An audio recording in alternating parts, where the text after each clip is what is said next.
Hello and welcome to Tales from the Backlog. My name is Steve Boshier, and I am going to die in space. Eventually. Yeah, we didn't the first two times, but you never know what could happen. Um, Mia, why don't you tell us about this wonderful game of yours? Well, we are playing, as Steve said, Death in Space. I am going to butcher these names. Christian Plogfors and Carl Neblaus are the authors. It is published. Is this one of those Free League published books? It Yeah. is. They owe me Yep, Free one. League shop. But yeah, it is described as taking place in the grimly blue collar future of a dying universe. And I promise to try and overcome my adversity to killing off characters, because it could be fun to wipe you guys out at some point. Um, but our first two sessions involve escaping a rune at 80, which was a section of the Iron Ring, um, which orbits a moon. And in that session, the station was blown up by some religious zealots, and we barely made our escape in the shuttlecraft. Second session, they landed on an abandoned mining platform to make some hurried repairs, and Vermis and Ravi were attacked by a group of raiders slash pirates called the Brotherhood. And once they had finished the repairs on the ship, they flew to Calhounburg. And at this time, they are landing at Calhounburg and exiting their spaceship. Meanwhile, Tana has been out of town, away from Calhounburg, visiting a place called Embers Hollow, a small settlement to the west, a few hundred kilometers to the west, trading and buying supplies for Calhounburg, and she is on her way back to the settlement. And that's where we're at. If you would like to each kind of describe what each of your characters is, that'd be great too. Hey, I'll start with me. Don't dig your claws in too much, babe. I am Jason. I'm playing Ravi Bacone. I'm a like kind of fat-grown person and a bit of a gearhead. I'm pretty good at I'm like mildly decent at everything, and I've got a few guns. Also, does anyone remember why I named this place after Rory Calhoun? We exchanged messages about that, but my memory is terrible. Okay, I was just curious because I don't remember. I remember that I did that, but I don't remember why. So okay. Probably in my Discord chats with you, I have that, but I am not going to look that up right now. But that's me. Which You're next. Meredith? I am playing as Tana, which stands for Transport Artificial Navigator Application. She is a Chrome, which means that she is an ancient AI that has been put into an organic body. So having the ability to have, fingers and taste and such, I immediately went for I carry around incense and spices because that's just fun. She has robotic hands and arms, is a bit of a perfectionist. Back during the war, she did contract work to get by. And what drives her is at some point during that time, she heard a strange signal out here on the edge and is trying to track it down. Hasn't heard it again, but it's out here somewhere. And the benefit I took is that I can converse with computers as if they are real people. I can plug in and find a friend. Well, my name is Vermis, and I'm. Oh, hey, Cural's here. Hello. And I am the voice of the void. I have seen the void, I've witnessed the void, and I know that the void comes for all of us. Our lives are meaningless, and we must embrace that. Um, Occupationally, I'm a deep field welder. But and I'm also very nearsighted, which is a thing I don't think I've ever played in the previous two sessions, but I am. I wear flamboyant robes and reflective materials and a weird mask, so nobody ever sees my face. I do have now a pistol and 2 vacuum pistols, and I believe I might be remembering this wrong, but I believe my brother Slime died in the last session. Yes, he fell Rather from the dramatically. mining facility that you had landed on during the fight with the Brotherhood. Yeah, we were shooting it out with them, and he got shot and fell off. I'm unsettled about that, but at least he's gone to be with the void. He has voided his warranty. He has, yes, He I has forget what he was. Sorry, go ahead. He's become nothing sooner than us. That's Can't all go it away. is. All right. So we will. Cat, go away. Good Lord. Come She on. does not want to leave me alone. All right. Ravi and Vermis, your ship sets down in the center of a large complex of scattered outlying buildings in the main facility. Calhounburg strikes a contrast between engineering and the harsh lunar landscape.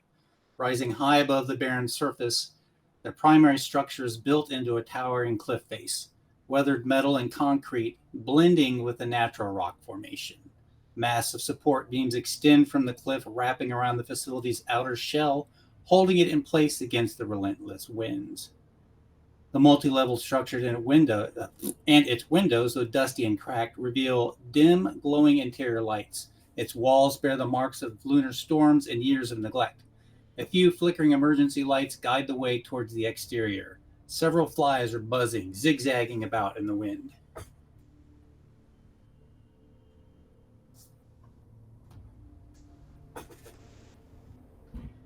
What do you do? Is anybody outside? As you exit the ship and make your way towards, there are 3 people that emerge from the main door, roughly 30 yards away. Okay. Are they armed? As the others approach, you see that 2 are carbons and 1 is a chrome. Hina, your what do you call her? A hireling? No, she's the boss, I guess. She hired you guys. She raises her hand in greeting and shouts, "Raphael, it's good to see you!" And he rushes forward while the other 2 hang back.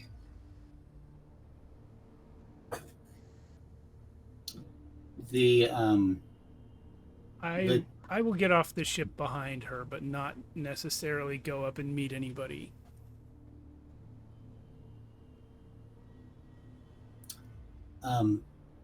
Raphael approaches Hina and says, "It's good to see you. I'm going to have to speak to you in private." Hina turns to him and says, "We've got 2 injured crew persons on our ship."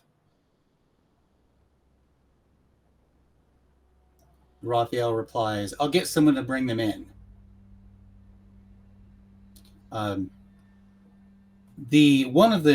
There's another woman. Actually, I'm sorry. Raphael's a man.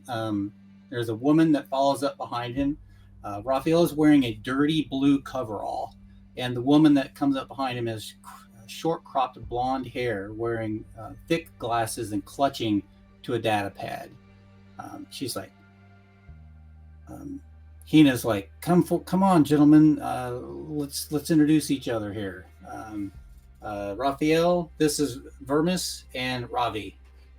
Thanks to them, I survived, and we're here now. Yes, for the time being.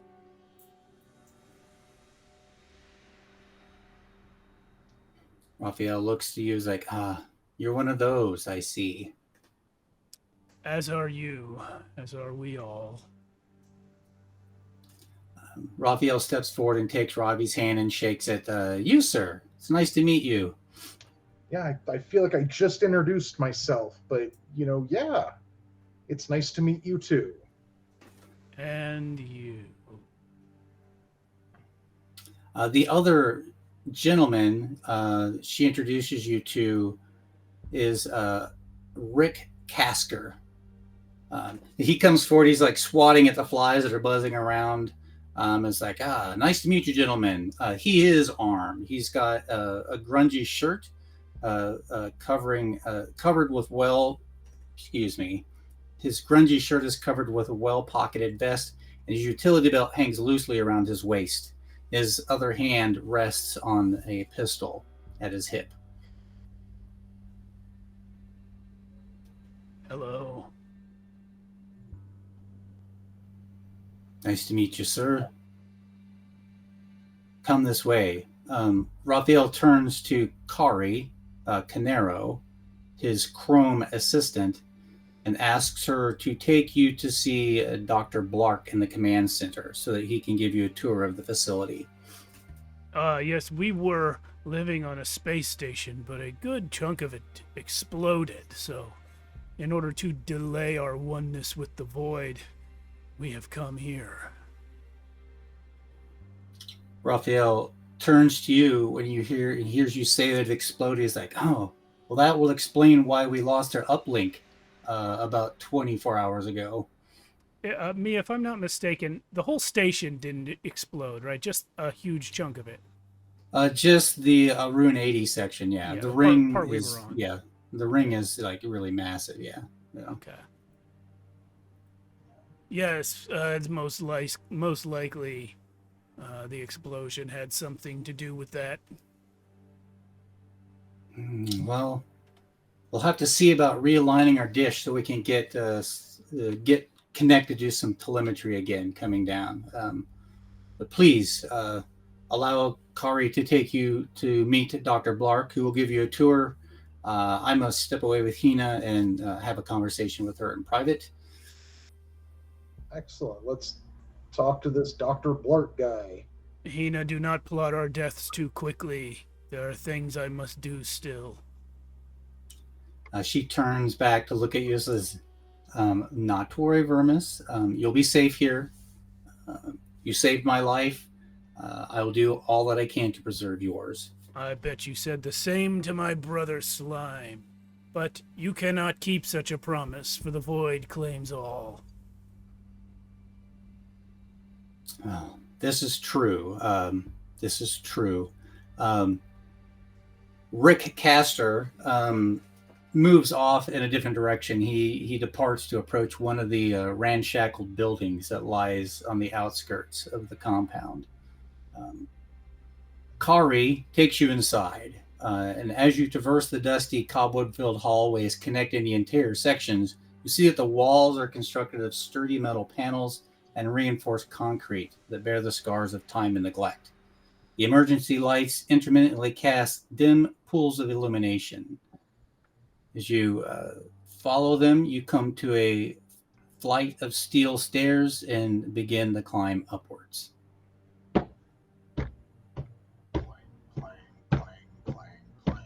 Ravi, why is everything made of metal? Why don't they make things out of plastic or wood anymore? That is, well, for one, I'm not sure how much work we'd get welding plastic or wood. It would be a fun experience. True. I mean, I figured it'd be more melty or burny than anything. But, man, I don't know. I mean, we were on the space station. The metal thing made sense. But then I figured if we came down to where there's like ground and an atmosphere, there'd be a piece of wood now and then. I thought. Yeah, but they're probably just recycling all that old junk, There was probably a lot more here, and it's all just kind of condensing down, like further and further down as, materials get recycled. And I mean, what kind of moon is this anyway? Is this the kind of, like, Mia, is this the kind of moon that would have trees?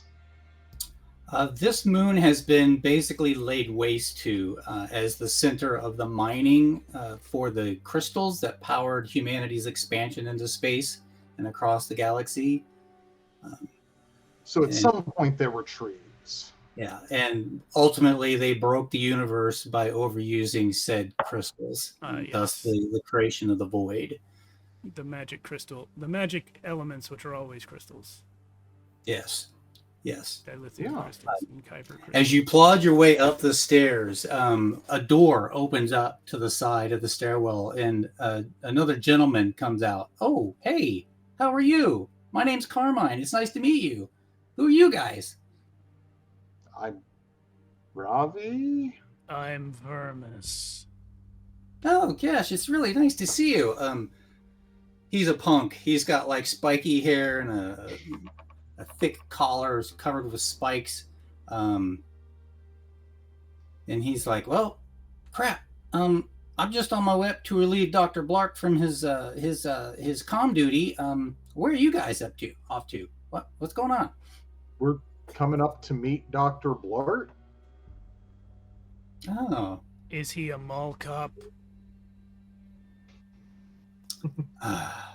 Well, I don't have anything really good to say about him. But and as he stammers a little bit, Kari breaks in. He's like, Carmine, can you finish taking them up to Dr. Blark and have him give them the tour of the facility? And then Carmine's like, no way, Kari. You know Dr. Blark. He takes no orders or suggestions to do anything unless it comes directly out of Raphael's or your mouth. I can convince him.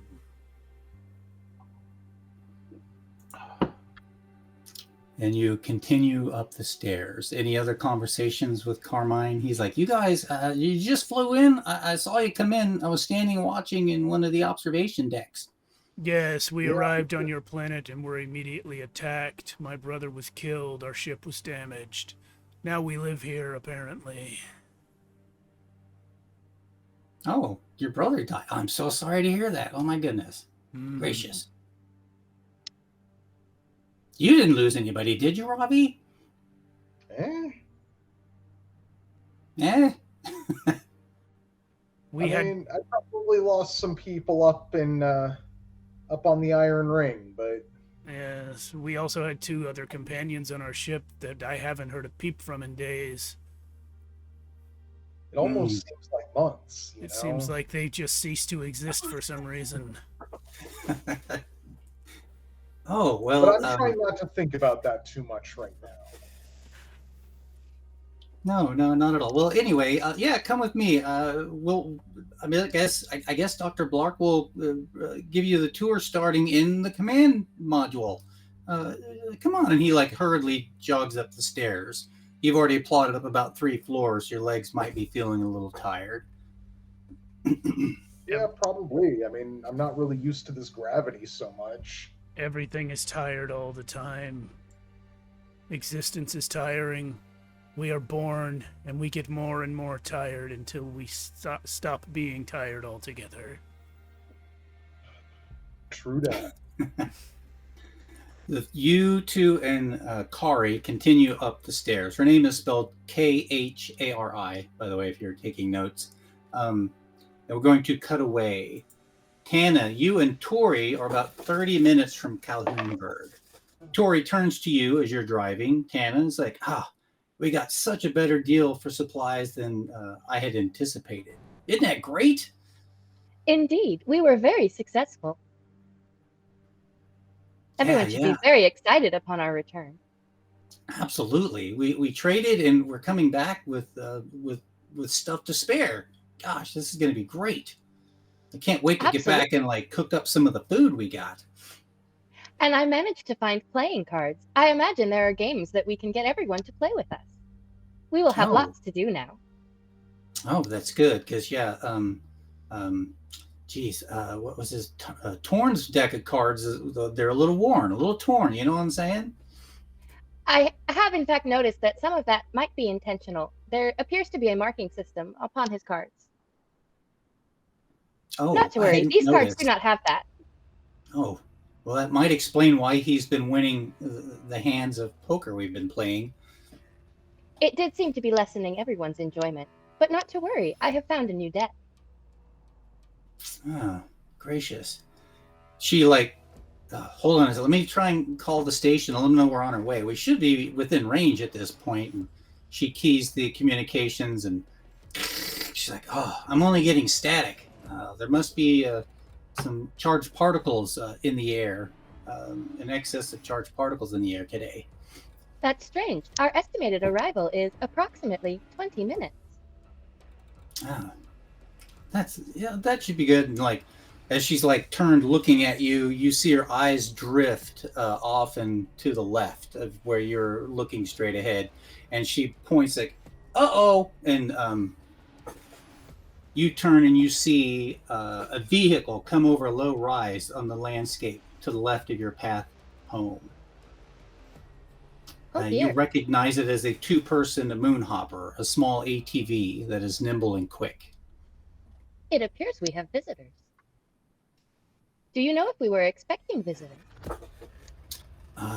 No, there shouldn't be any bit out here as far as I know. Now she says that vehicle like skids hard in the dirt and takes a trajectory to cut off your path forward. And just as it does that, two more from leap over that short rise and are Oh coming dear. towards you.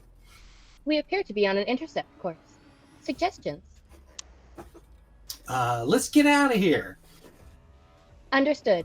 And I floor it. You floor it. Give me a savvy roll. Just to target a 12.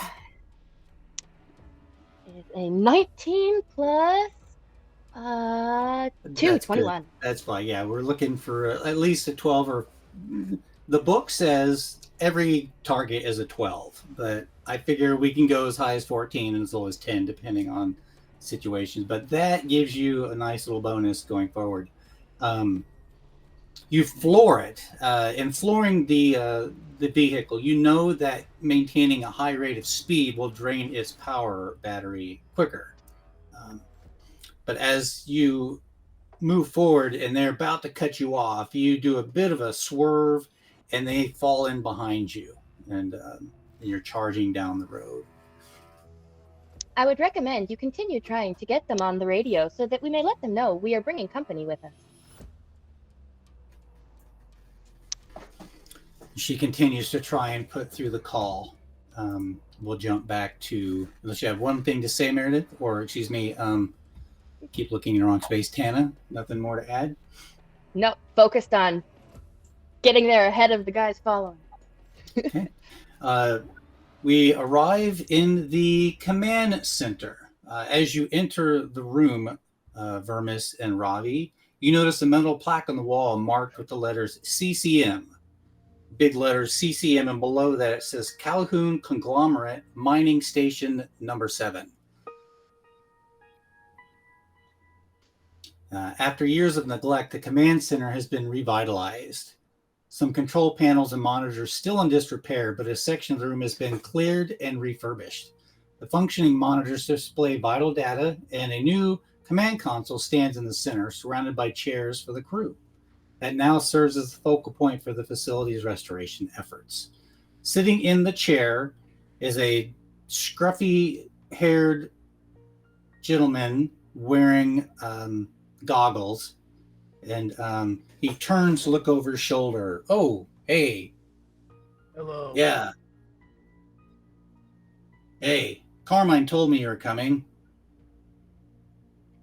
Yeah, you're giving us a tour of the place? Am I? That's what she said. Not at the moment. Kari steps forward. Is like, Dr. Blark, yes, could you please give them a quick tour of the station? Anything to report? Dr. Blark stands up. Him and Carmine switch positions. Carmine takes the seat, puts his headphones on, and Blark says, we're still not getting any telemetry from Arun 80. As you know, we lost contact about 23 to 24 hours ago. That's about the time we flew away from the giant explosion up there. Giant explosion? Yes, I believe it was caused by poor maintenance combined with gunfire. Oh, but that definitely explains why we're not getting any telemetry anymore. We're going to have to realign the dish. I imagine they will have to realign theirs as well. Dr. Blark's like, well, Come with me, if I must. Okay. He is a carbon wearing a torn space jacket. What a guy. What a guy. Carmine like pushes his ears like, and just as you leave, hold on. I'm getting some static over the. It's kind of a garbled voice. I think it might be. It might be Tori. I can't tell. It's garbled and broke up. Question. This is shenanigans, but my voice of the void ability allows me to make speakers burst out with static. Could I do the opposite and clear up the signal? I could say you could assist. Yeah. I will do that then. I'll ask you to give me a roll for that. I guess that would be savvy to like sort of control your power. One thing I'm not is savvy. Actually, I do have a positive number in it. That's good. Maybe a tech. The same number. It's an 8 on savvy. Okay. I would say you get partial success. It's just I stare like, at it so hard. It's definitely Tori. They're wait, hot pirates. Uh-oh. Hot Sounds- pirates. Yeah, like that vid we watched with that guy. What was his name? I don't think that was the real theatrical movie. I think they were watching Yellowbeard. Right. Yellowbeard. Not familiar with that one. It was a little silly. There are pirates on this planet, even though there is no water. Pirates, bandits, bad guys, Dr. Blark's like, as an archaeologist, I could give you a variety of terms that would describe the same occupation. Okay. Well, is anyone going to go save them? Dr. Blark's like, I am certainly not up for a firefight if those pirates come into our compound. But if you want to participate in said event, help yourself. I'll show you to the door. Well, Ravi, Hey, I'm in. what if we take the ship and nuke them from orbit? Well, that probably wouldn't be great for the settlement. And can the ship? I mean, does our? I don't know if our ship even has any weapon modules. It doesn't, and that keeps throwing me. It does not. Yeah, it is a simple shuttle that, you know. But, hear me out. Maybe they don't know that. I mean, we could try and take the ship out and recover whoever's trying to get back. Oh, we're on that person's side. Eh? Are we pro-pirate or anti-pirate? At this Anti-piracy. point, I'm more inclined to take the side of the people who are taking us in. Oh, right, because of how relationships work. I remember. I mean, I understand. I'm not great at them either. Well, I'm gonna tell you the truth. I only brought this up because the tour is boring. I don't think the tour's even started yet. That would explain how boring it is. True. I imagine you guys are having this conversation as you kind of scramble down the stairs to the ground level. To the Hinamobile. As you are making your way down the stairs, we will cut back to Tana and Tori in the car. From the nice, calm, almost elevator music argument to Oh, yeah. You're like, "Grr." The lunar landscape offers little cover, and the chase intensifies. As Calhounberg appears ahead through the windshield, roughly 2 miles ahead, the comms finally break through. Tori, Tana, are you there? Yes, excellent. We have established contact. You should let them know we're bringing company. Tori's like, oh my gosh, we've got raiders, pirates, bandits on our tail. At least 3 vehicles that we have seen.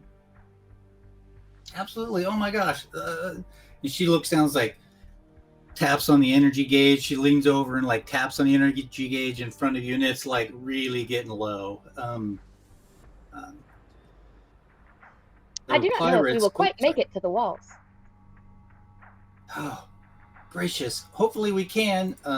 The pirates, seeing Calhounberg also approaching quickly, resort to a couple of daring tactics, attempting to corner and force you to a standstill. One of them revs past you and tries to scooch around in front of you and block your way.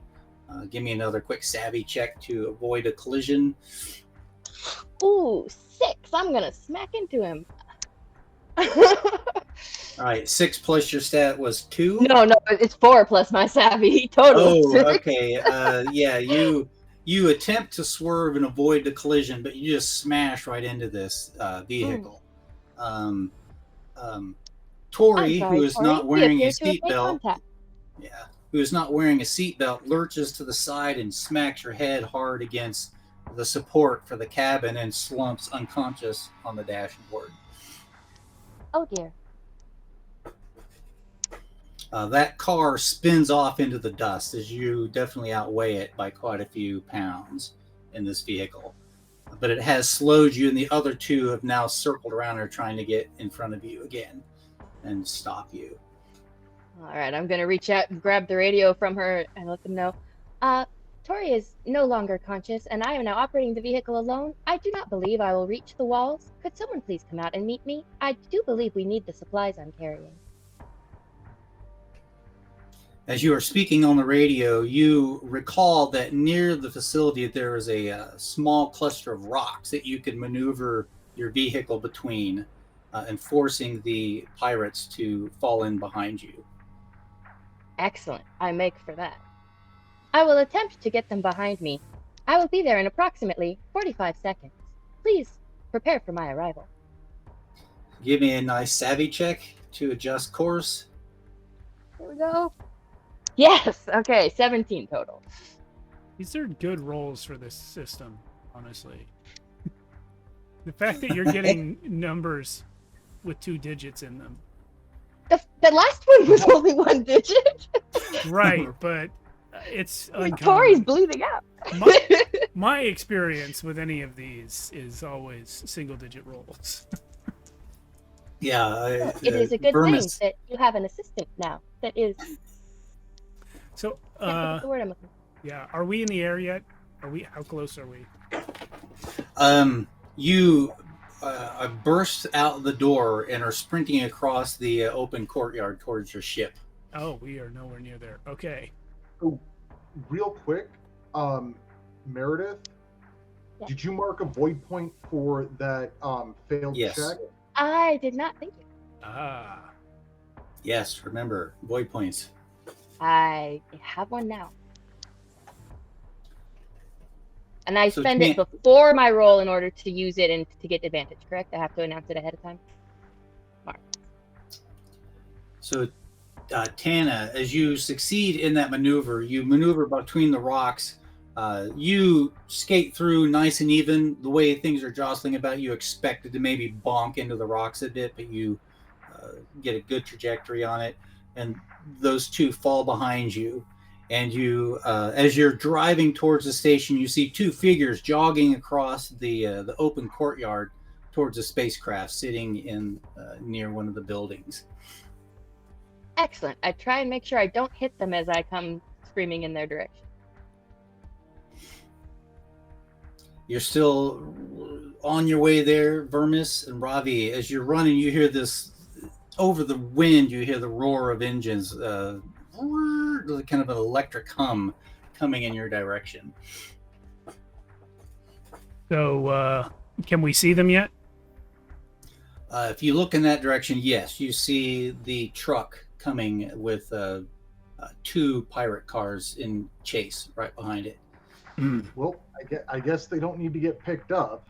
It's too bad. I wanted to try a barn swallow.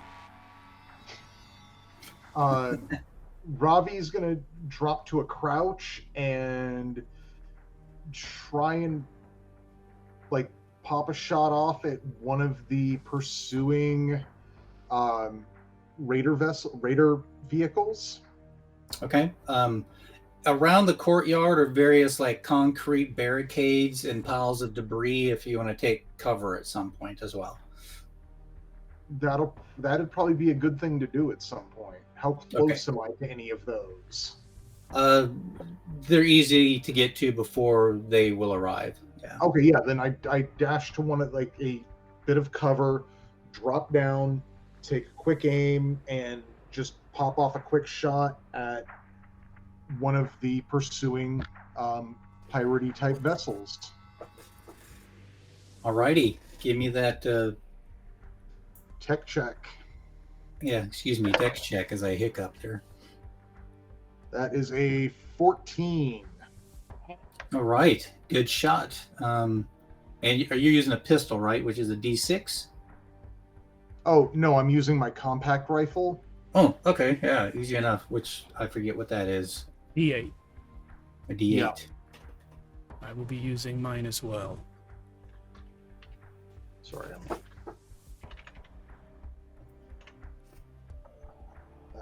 So yeah, Tana, you see these two as they're sprinting across. They like suddenly skid to a stop and maneuver behind some concrete barricades for cover. And that's 4 damage. 4 damage. Okay. Notebook. I need my notebook. I attempt to fly in such a way as to not block their shot of the people behind. Yeah, the 2 cars have like separated after the rock bit and are still trying to like get up and squeeze you. That shot hits, and when it hits, that car does a little bit of a whoosh. It's a bit of a fishtail kicking up dirt and debris. Slows down a little bit.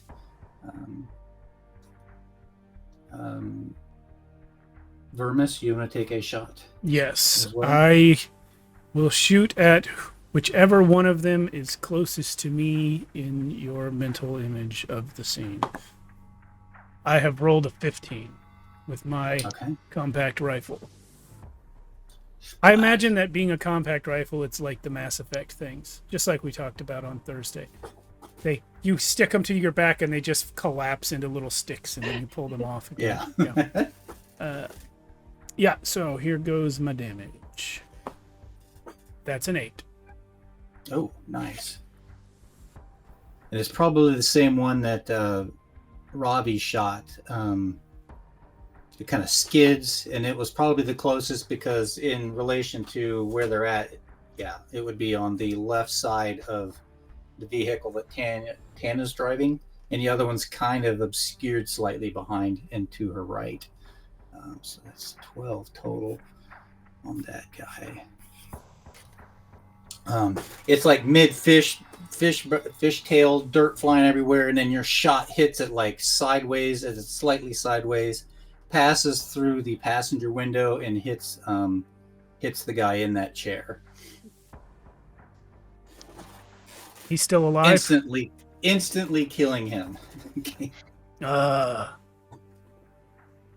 He no longer exists. Yeah, through your scope, you see it just make contact, and it blows out and spatters on the driver, who's like now blinking, and his car skids to a sideways stop in the dirt. He reminds me of my brother. And Yeah, Tana, sorry, go ahead. Well, I believe Vermis is the one who needs to be saying who goes next. Oh, that's how this works? Yeah. Oh, that's right. Yeah, each person picks who's next. Well, then I pick Tana. if I saw the vehicle pulled off to the side and the other one is still going, I'm gonna swerve in the direction of the one that's not there anymore to try and give the people with guns a clear shot at the person who's following me. You scooch over in the dirt, steering clear. I'd try a fancy maneuver, but I don't want to damage the hydroponics equipment I'm carrying. It's important, so I don't want to start doing road rage issues. Not road And as you rage, Tokyo turn Drift. the wheel, yeah, Tokyo Drift. As you turn the wheel, the last bit of power in the truck flares out. Boom. But it's still moving forward, but it's slowing down. And with that, the car like gets just in front of you and skids around to try and block you in. And as you slow to a stop, and two guys jump out. Right. I would like to ready my grenade that's in my inventory, hold it to the window so that they see if they come closer, I'm going to pull the pin. Just for everybody, this is not a real grenade, but they don't know that. They don't know that. Is your But window they're- open? No? I'm threatening to blow me and all of my supplies up. I'm assuming they want what I'm carrying. Okay. Bold move. Not necessarily a pause. good bluff, but I'm unarmed. You're so I've got basically nothing taking else. yourself hostage. Okay. Yeah, they pause for a moment and look at you, and pass their morale check. In that just brief moment, they look, and then they shake their heads like, "No way, she would do that." And they come forward to try and get into the vehicle. I lock the door. Okay, That's all I got. which brings us back around to Ravi and Vermis. I'll let you, Tana, select who goes first out of those two. I'm gonna kick it back to Ravi. Okay, just kind of round robin it.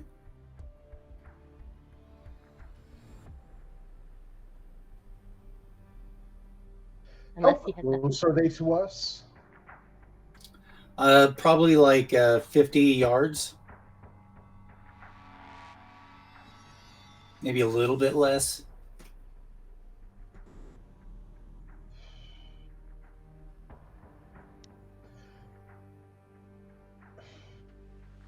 Do I think is that in earshot?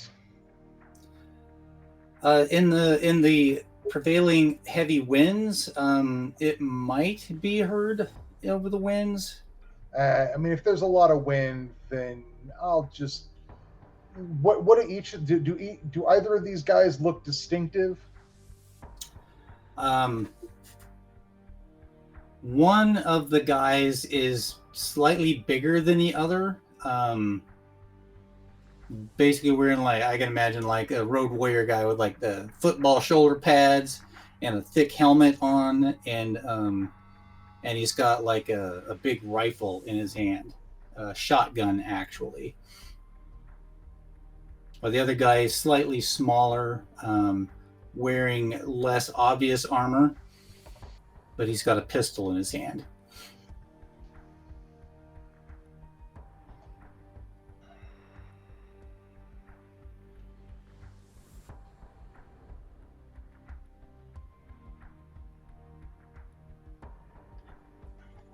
Yeah, I'll take a shot at the bigger guy with a shotgun.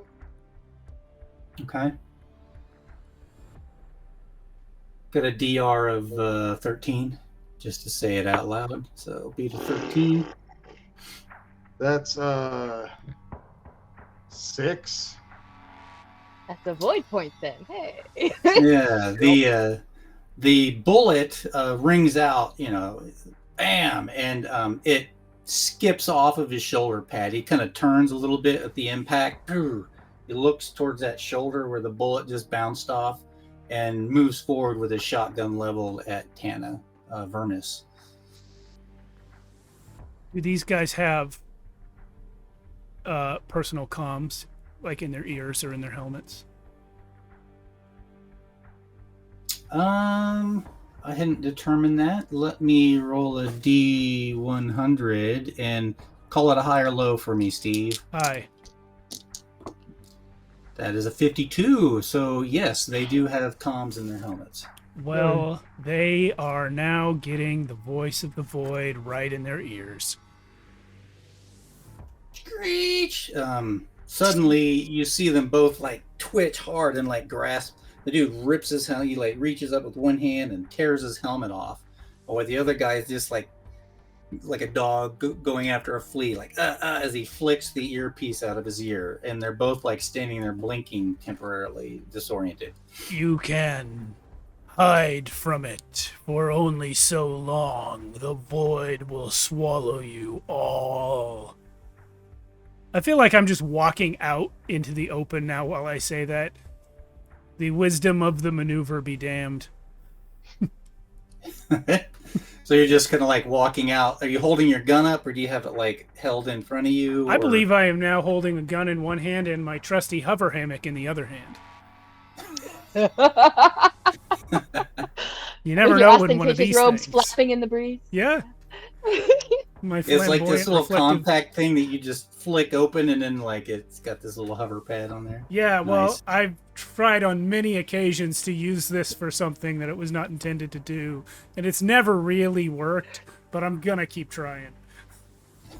Like I say, it's a hover pad. You could like ram people with it. I would No, think. it's a hover hammock. hover hammock. Okay. Yeah. It doesn't carry much more. Well, you could use it as a small transport of Well, sorts. you may remember in the first episode when we lost gravity, I attempted to use it as propulsion, but did not pass my roll on that. All right, This is Tana. True. In the spirit of that, I'm going to see that and pull out my hover hammock and use it to obscure the window between me and the approaching bad guys. They Is have a million Tori carrying a uses. weapon? Pardon me. What was that? Is Tori carrying a weapon? She's got a pistol at her hip. Yeah. I get her pistol out and ready it so that if they get through the door and come through my hover hammock, they won't be expecting me to shoot them because I didn't have a weapon. The larger man comes around to the driver's side of the door, and he kind of like ducks close beside it, and he's looking over his shoulder at the other two walking. Sees Vermis walking towards. You see his face contort, like, what the hell is that person doing? And then he taps on the window with the shotgun and levels it at you, and he mouths, "Get out!" I obscure the window with my hammock and duck. And I try and pull Tori into a different position so that if he fires through, he hopefully doesn't hit one of us where we were a minute ago. You know, so he rattles at the door handle and then smashes on the driver's side window with the shotgun and cracks it. He doesn't break through. The other one moves over to the door on the other side, and he's like rattling away at the handle, also trying to get in. I attempt to revive Tori because I'm not unlocking the doors. Kind of shake her a little bit, and she's like, her eyes blink open, and she sits up, and she sees the obscured window, and is like, what the hell? And she looks towards you and sees the other guy out, and she's like, holy crap, they caught us. And she freaks out, and she's like, give me my pistol, give me my pistol. I definitely give it back to her. She's probably better with it than I am. I do believe we are about to be rendered assistance, but until then, we are in a little bit of a bind. I have locked the doors. We cycle back to Ravi. So yeah, I'm just gonna spend that void point and take another shot at Captain Happy there that I shot at the last time and couldn't hit. Wow, that could have been bad. 16. That's plenty to get through his defense rating, yeah. And a whopping 3 damage. Woo!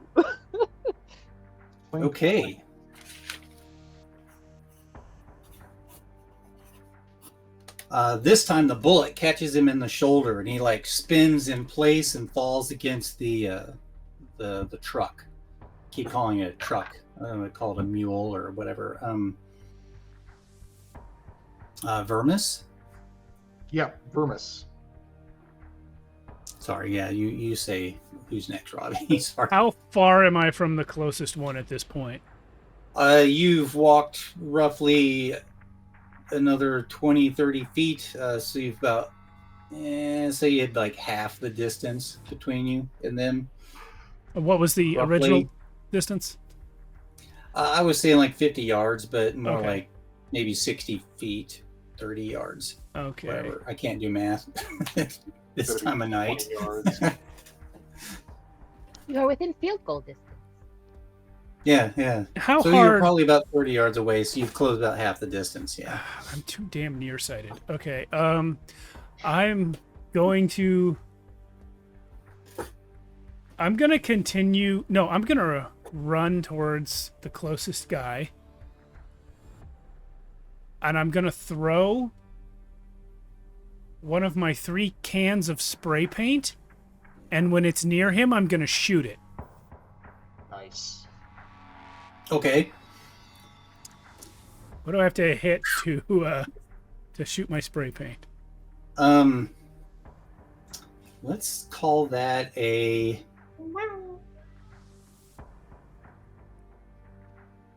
I would say let's just call it the same DR this guy had, so like a 13. Just Oddly, that landed cocked. Oh, that's a 19 on the dice, so 20 to hit my Nice. paint can. poosh. My intention is to blind them with paint, but if they also take some damage from the shrapnel, that's good too. As the paint can arches through the air, you take careful aim, pew, and you pop it just as it's about 2 or 3 feet from this guy's head, so it just explodes a spatter of paint all over this guy's face and body. A bunch of it splats across the side of the truck, blocking your view out the window, Tana. And I'll say he takes a D4 in shrapnel damage. Okie dokie. Where's my D4? Here's one. That's a 4. Oh, Oh, nice. shit. The rolls are on my side. They heard my dice heard me talking earlier. So yeah, I could see you hit it, and the pressure from the can spins it, and it just smashes right into his face, and that's where he gets a lot of paint in his eyes. So he is blinded for the next moment or two. And you said you did 4 points of damage. Yeah. That is a severe head wound, and he slips to the ground, and he sits down heavily in place, just kind of like smearing paint off his face. The pain will cease one day, friend. Tana. Let's see. I keep looking that way. Hi, everybody. My video call's over there. I have no way of trying to recharge the truck. I have no weapons with which to try and take on the people outside of the truck. You have a gun. I do not have a gun. I gave it back to the girl I woke up. Oh, right. I missed that. I have a can of spray paint, but I'm on the inside of the truck. I take out my can of spray paint and I start doing the other window that's not just been obscured. Because so far, this guy's been brilliant. He reminded me I have a hammock. He reminded me I have spray paint. His inventory and mine are very much in sync. Yeah, A a million uses. Tori is like, what are you doing? And she like kicks the door open against the guy on the other side of the vehicle and throws the door into the guy, knocking him back. And she levels her pistol on him and hits him for a D6 Hey. for all of 1 point of damage. Okay. Perhaps you should have let me keep the gun. With the door now open, said guy takes a shot at her. And rolls a 7 on the dice, so he misses. Pew! The bullet like misses her, but bounces up into the cab and lodges above your head, Ooh. Tana. Oh dear. And we cycle back to whoever's next. Robbie. Robbie. Okay. May as well keep the same order. Keep it from getting too confusing. So is the big guy still up? He's down. Is the little guy's up? Little guy's up, and he's been kicked back away from the vehicle. You see this exchange of bullet fire between him and someone from inside the cab. But I do I still have a clear bead on him? Yeah, he's wide open. Yeah. Let's pop a shot at him. You got to get down there. Yeah, mine's asleep. He's literally asleep right behind me here. Hello, buddy. He just Gonna wake him needs up. to get down so I can celebratorily roll an extra die of damage for that crit. Oh, sweet Jiminy. He was about to have to roll his morale that you could kill him right now. And he jumps back in And his I'm gonna car to drive roll. away. Double ones, baby. I'll take 8 damage. Yes. Now I don't have to try and spray paint him in the face. So, The average. how would you describe your kill shot to this guy? I mean, just, pop, pop, drop. He just kind of gets popped in the head and just drops. I don't know, Tana, if you're looking in that direction, you just see like this fine spray of red mist come out of the side of his head, and his eyes blink once, and then he just crumples to the ground. The other car that had spun out behind you is turning and bails. Pew, disappears Oh, back the way it came. They have gone to meet their doom elsewhere. All right. Tori, are you injured? She's like, thank goodness, no. I mean, gosh, he took aim at me and I ducked just in time, I guess. She looks towards you like, oh my gosh, there's a bullet hole. It almost hit you. Indeed. We are very lucky that we got the assistance that we did. And I'm going to climb out of the cab and say, hello. Thank you for rendering assistance. That was very useful. You're welcome. I apologize for delaying your stay in this reality. Oh no, this reality is quite something. The one that I had before was not nearly this much fun. Mhm. I'm going to pull out my rechargeable battery solar panel thing and start trying to get the truck working enough to get it through the gates of our facility. Yeah, while this fight was taking place, you guys have moved in towards the truck. Ravi, you stand up and like 2 more people finally emerge from the facility. Oh, it's over. Great. yeah. It's over. Who were they? Did the guys we just you know what? Do the guys we just shot up bear any resemblance to the guys we shot up like Earlier today. hours ago? Yeah, earlier, yesterday, today, the guy on the ground with a severe head wound is unconscious but alive. The man I painted. Yes. And Tana, roll me. I always forget what a savvy. Okay, I'm always forgetting which stats what here. Hold on. I hope it's Wait, what? that's my best stat. What do you want? I like a memory check, a recall check. I guess that would be I know savvy is information about the area. Savvy makes sense to me for that. Yeah. It's the only Perception, sort of- intuition, psychological resistance. yeah. So yeah, savvy. Ooh, 7 total. And I should have been calling for tech rolls earlier when driving that vehicle. Or no, it says piloting. That's also savvy. Never mind. Operating technology. I'm reading that wrong. I'm sorry. What'd you roll total? 7 total. Unfortunately, I don't seem to have that information. Yeah, you don't recognize this guy. He's got some tattoos and things that would normally distinguish who and where he comes from, but you don't recognize anything in an immediate cursory examination. I'm gonna hold out the roll of duct tape that I have to Vermis and say, if you would like to use this to prevent him from escaping us when he awakens, you may use it. I will take the duct tape and I will say, "Why do you speak in that unsettling manner?" Is my manner unsettling? I apologize. It is not intended to be.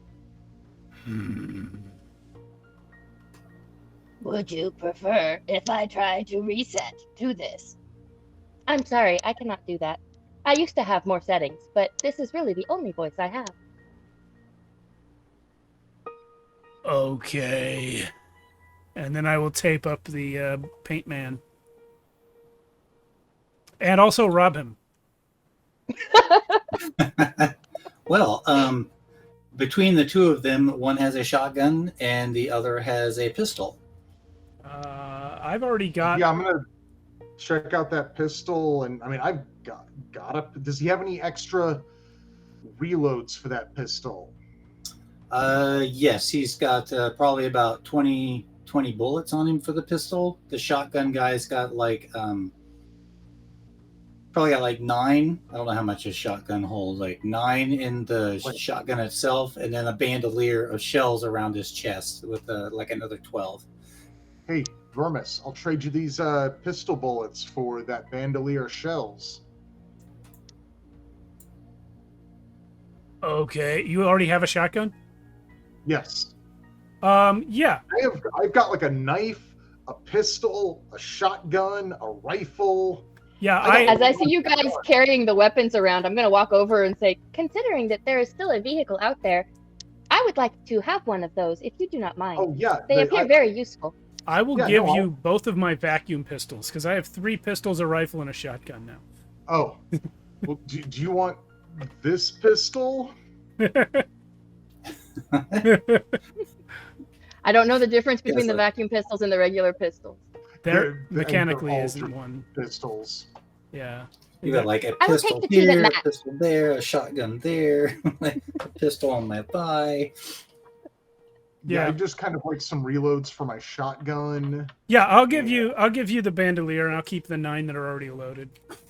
Okay. Well, that shotguns have no, not that one. 4 they got 4 uses. Well, Mia said this is a futuristic space shotgun with 9 shells in it. I didn't recall how many was in there, but I imagine it's got like 6 to 9 in its chamber. Okay. This dude's got a fancy shotgun. Belt-fed shotgun.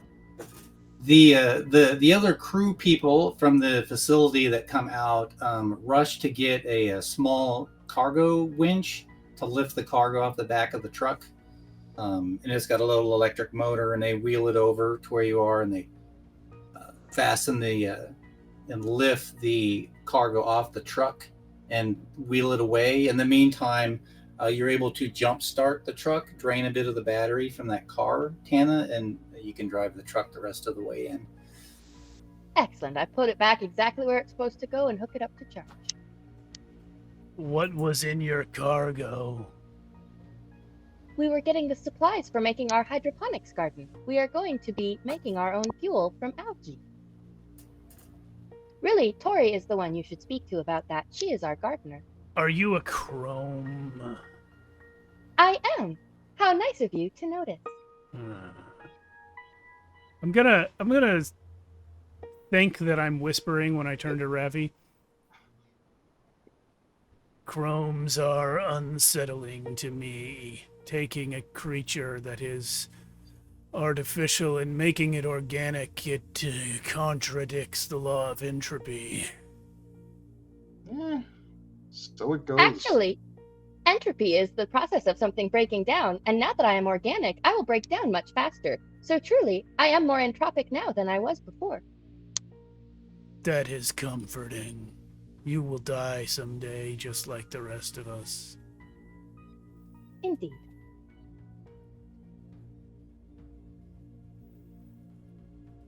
It remains true, however, that you were less complex and became more complex.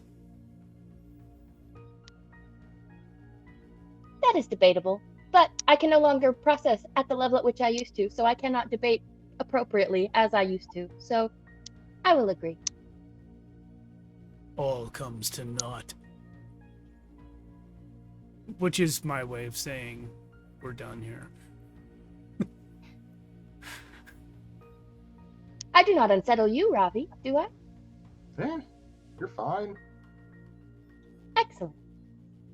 Would you like a tour of the facility, or have you already received one? I mean, we don't really know anywhere but the command center and like right here, so tour Well, would in be that nice. case, if you would like to pick up some equipment, you can follow me to where we are building the hydroponics garden. This way. And I will pick up some gear and start walking. I'll pick up some gear and help. If everybody's doing it. Come on. Be a Tori joiner. also. Sorry.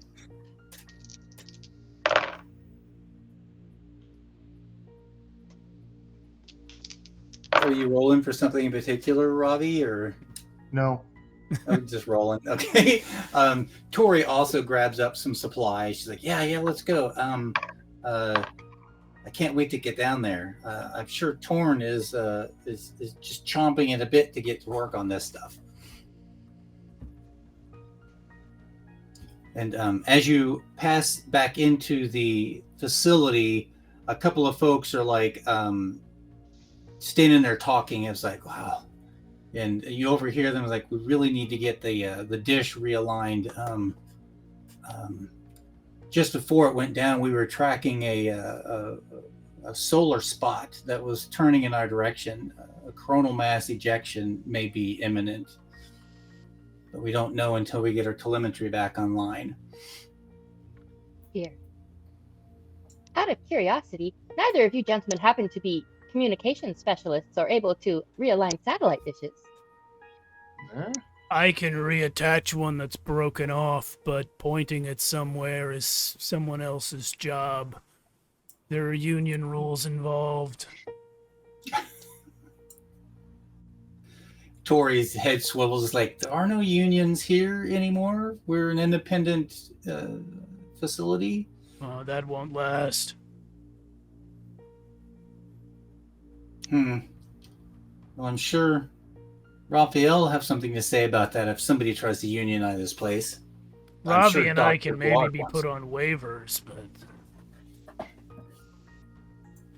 With a waiver, would you be able to point our satellite dish in the correct direction? I'm sure I could manufacture a waiver for you if you would like. no, that's not even my union. Oh. But in that case, let us continue. As you are traipsing down the hall, carrying your goods and supplies for the garden center, you see Dr. Blark standing in the doorway, yelling, "Turn down that damn music! Turn it down!" And there's this throbbing, just ruckus of punk music coming through.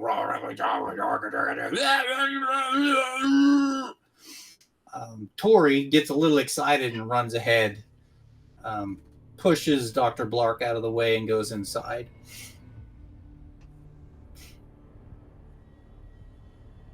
Okay, I guess Yeah, let's go inside. we'll go too. Yeah. As you approach, Dr. Blark looks to you, and his complexion is now faded a little bit whiter than before, and his eyes are bloodshot. You remember earlier he was sweating profusely while in the command center. As you enter the garden center, Tori has rushed over and turned the music down quite a bit so that her and Torn can speak to each other. But as you enter, the soft hum fills the air, accompanied by the gentle trickle of water flowing through the complex network of pipes and pumps of the hydroponic system.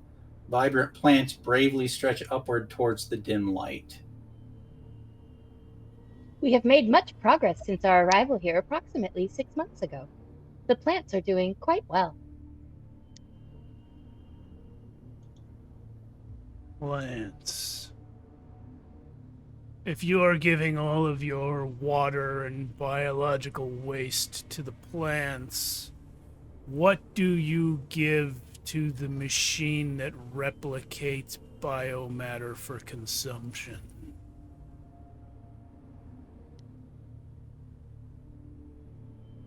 You don't have a replicator on the station, Tana, you recall? I don't believe that we require that particular byproduct. We have other ways of getting our resources. Indeed, I just went to Ember Hollow, which is one of the places we trade with in order to get such resources. Oh. What is the You are purpose not of these? from around here, are you? What is the purpose of these plants? I am from the ring, the Iron Ring, and on the Iron Ring, if we do not feed biomatter and water to the food replicators, everybody starves to death. I see. Well, there is much for you to learn now that you are on an atmospheric sphere. You see, these plants accept things like water and fertilizer, and they then become things that we can eat and process. Though most of what we'll be growing now is going to become fuel so that we can reach places like Ember Hollow. They grow better plants. So it's like food, except it grows out of the ground? Indeed, and then it must be prepared. It is quite a process, but very rewarding. I have a box of spices. I will let you try some. They are something. Vermis, don't you have a box of spices? Yes, but these are made by grinding up certain matters from the replicator. We will have to compare and see if we have the same spices or if they are different. This one's called oregano.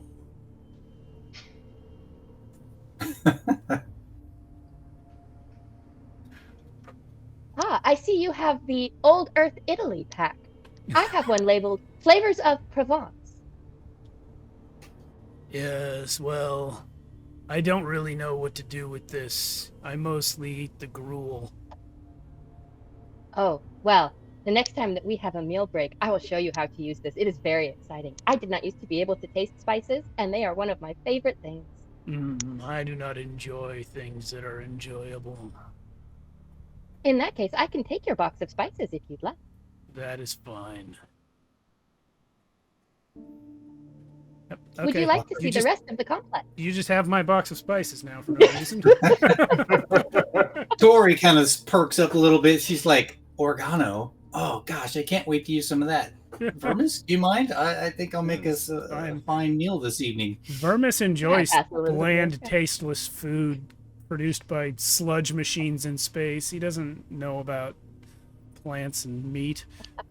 Flavor and You get protein pellets, a little soylent green, that kind of thing. It's not people? Okay. Dr. Blark kind of pops his head and is like, thank God you turned down that damn music. You gentlemen, he takes a deep breath. A couple of flies zip around. He swats at them in the air. Would you like me to continue your tour now? we're already getting a tour. Yes, we Hello, are. Dr. Blart. How are you today? Oh, I have felt better. I'm not sure why I'm feeling so discombobulated today. Whew. I hope it You do wasn't look something pale. I picked up at that dig out to the east. You have been feeling poorly since you returned? Yes, I'm not sure what's wrong. I should just report back to my quarters and see if Anderton can give me some assistance. I think that is a good plan, Doctor. You do not look well. Would you like me to check up on you later? I could bring you some water. Oh, I would appreciate that. Thank you. Absolutely. Let's go on our tour now. And I'll take the guys, just give them a basic idea of the layout. Okay. This guy came back talking about a dig out to the east, Yes, archaeological dig. Yes, archaeological and now he's dig. not feeling well. Does that tip me off to anything I might know about, like ancient diseases or types of radiation poisoning or something that might be buried in the dirt here? Um, Give me a nice savvy check there, Vermis. Let's see if I can give you a nice one. Just your kind of An general 11. perception. 11's Net what I got. 11. Yeah. You sense something about him is not quite right. You feel like he may have been touched by the void at some point, Oh. and as a carbon, it may be making him sick. I recognize this. It happened to me once, before I embraced true darkness and the nothingness that is all. I mean, we should help him rest, right? Eternally or just for today? Just for today, Robbie says as he slides his hand, like as his finger moves the volume dial back up to wherever it was before. It goes to 11. I see you appreciate the classics. Oh yeah, I'm all about the classics. I may be young, but I like some old stuff. Yeah, this is punk rock from what, the year 2230 or something like that. So old. Well, Vermis, if you are familiar with the condition that the doctor seems to be suffering from, should we perhaps go and take a look to see if you can determine if you recognize the cause out east? Yeah, Doc. I am not a doctor. I am a deep space welder. That is a different union. I apologize. I do not have a thorough understanding of the unions. Nobody does. I can go look at it. Perhaps it is simply the void peeking through onto this planetoid. Tana, you know that Slactor Anderton, who is an older guy, has some medical training. Whether or not he can be of help, you don't know for sure. So. Well, perhaps we should accompany Dr. Blark over to Dr. Anderton and see if he knows more before we leave. And then I can drive you out there if you would like to gather information. Yes. I suppose we have to do something now that there are no welding jobs available. We do have a welder here if you would like to speak to Yasmin. But I do not know if she needs assistance. What do you think, Ravi?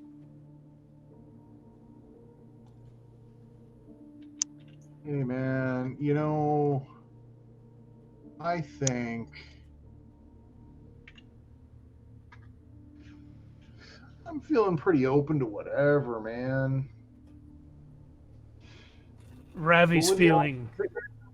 What's that? What were the options again? We either resume our jobs as deep field welders here in this new location, or we pretend to be doctors and go investigate an archaeological site. And I mean, archaeological sites are usually pretty exciting. I've watched lots of hollows about those. And to be fair, I do not know if you could pick up your job here. I just know you could speak to Yasmin and ask if she needs help. I do know that Dr. Blark does need help. Were Yasmin to die suddenly, would there then be a welding position open for sure? I suppose it would depend on if she died in a welding explosion. We only have the one welder. Oh. Well, let's take the doctor to the doctor. Right this way, Dr. Blark. Let's get you some assistance. So you lead Dr. Blark to the crew quarters, which have been carefully transformed and made comfortably habitable. There are beds with fresh linens and personal belongings adorn the walls. As you enter the common area, there's a gentleman, an older gentleman wearing a ball cap, sits in the center. He's got a grizzly gray beard and grayish black hair poking at wires from his head out from under his hat. As the door slides open and you lead Dr. Blark in, he stands up. Oh, goodness. New people. I heard you had arrived. Tana, who are your friends? Hello, Mr. Anderton. These are newcomers, Ravi and Burmis. They came out and helped us with some pirate problems. They are good shots. They thought that perhaps they recognized what is bothering Dr. Blark, and so we thought that we maybe would take them east to take a look, if you know what is happening with the doctor. I believe he was exposed to the void and is closer to the truth than the rest of you.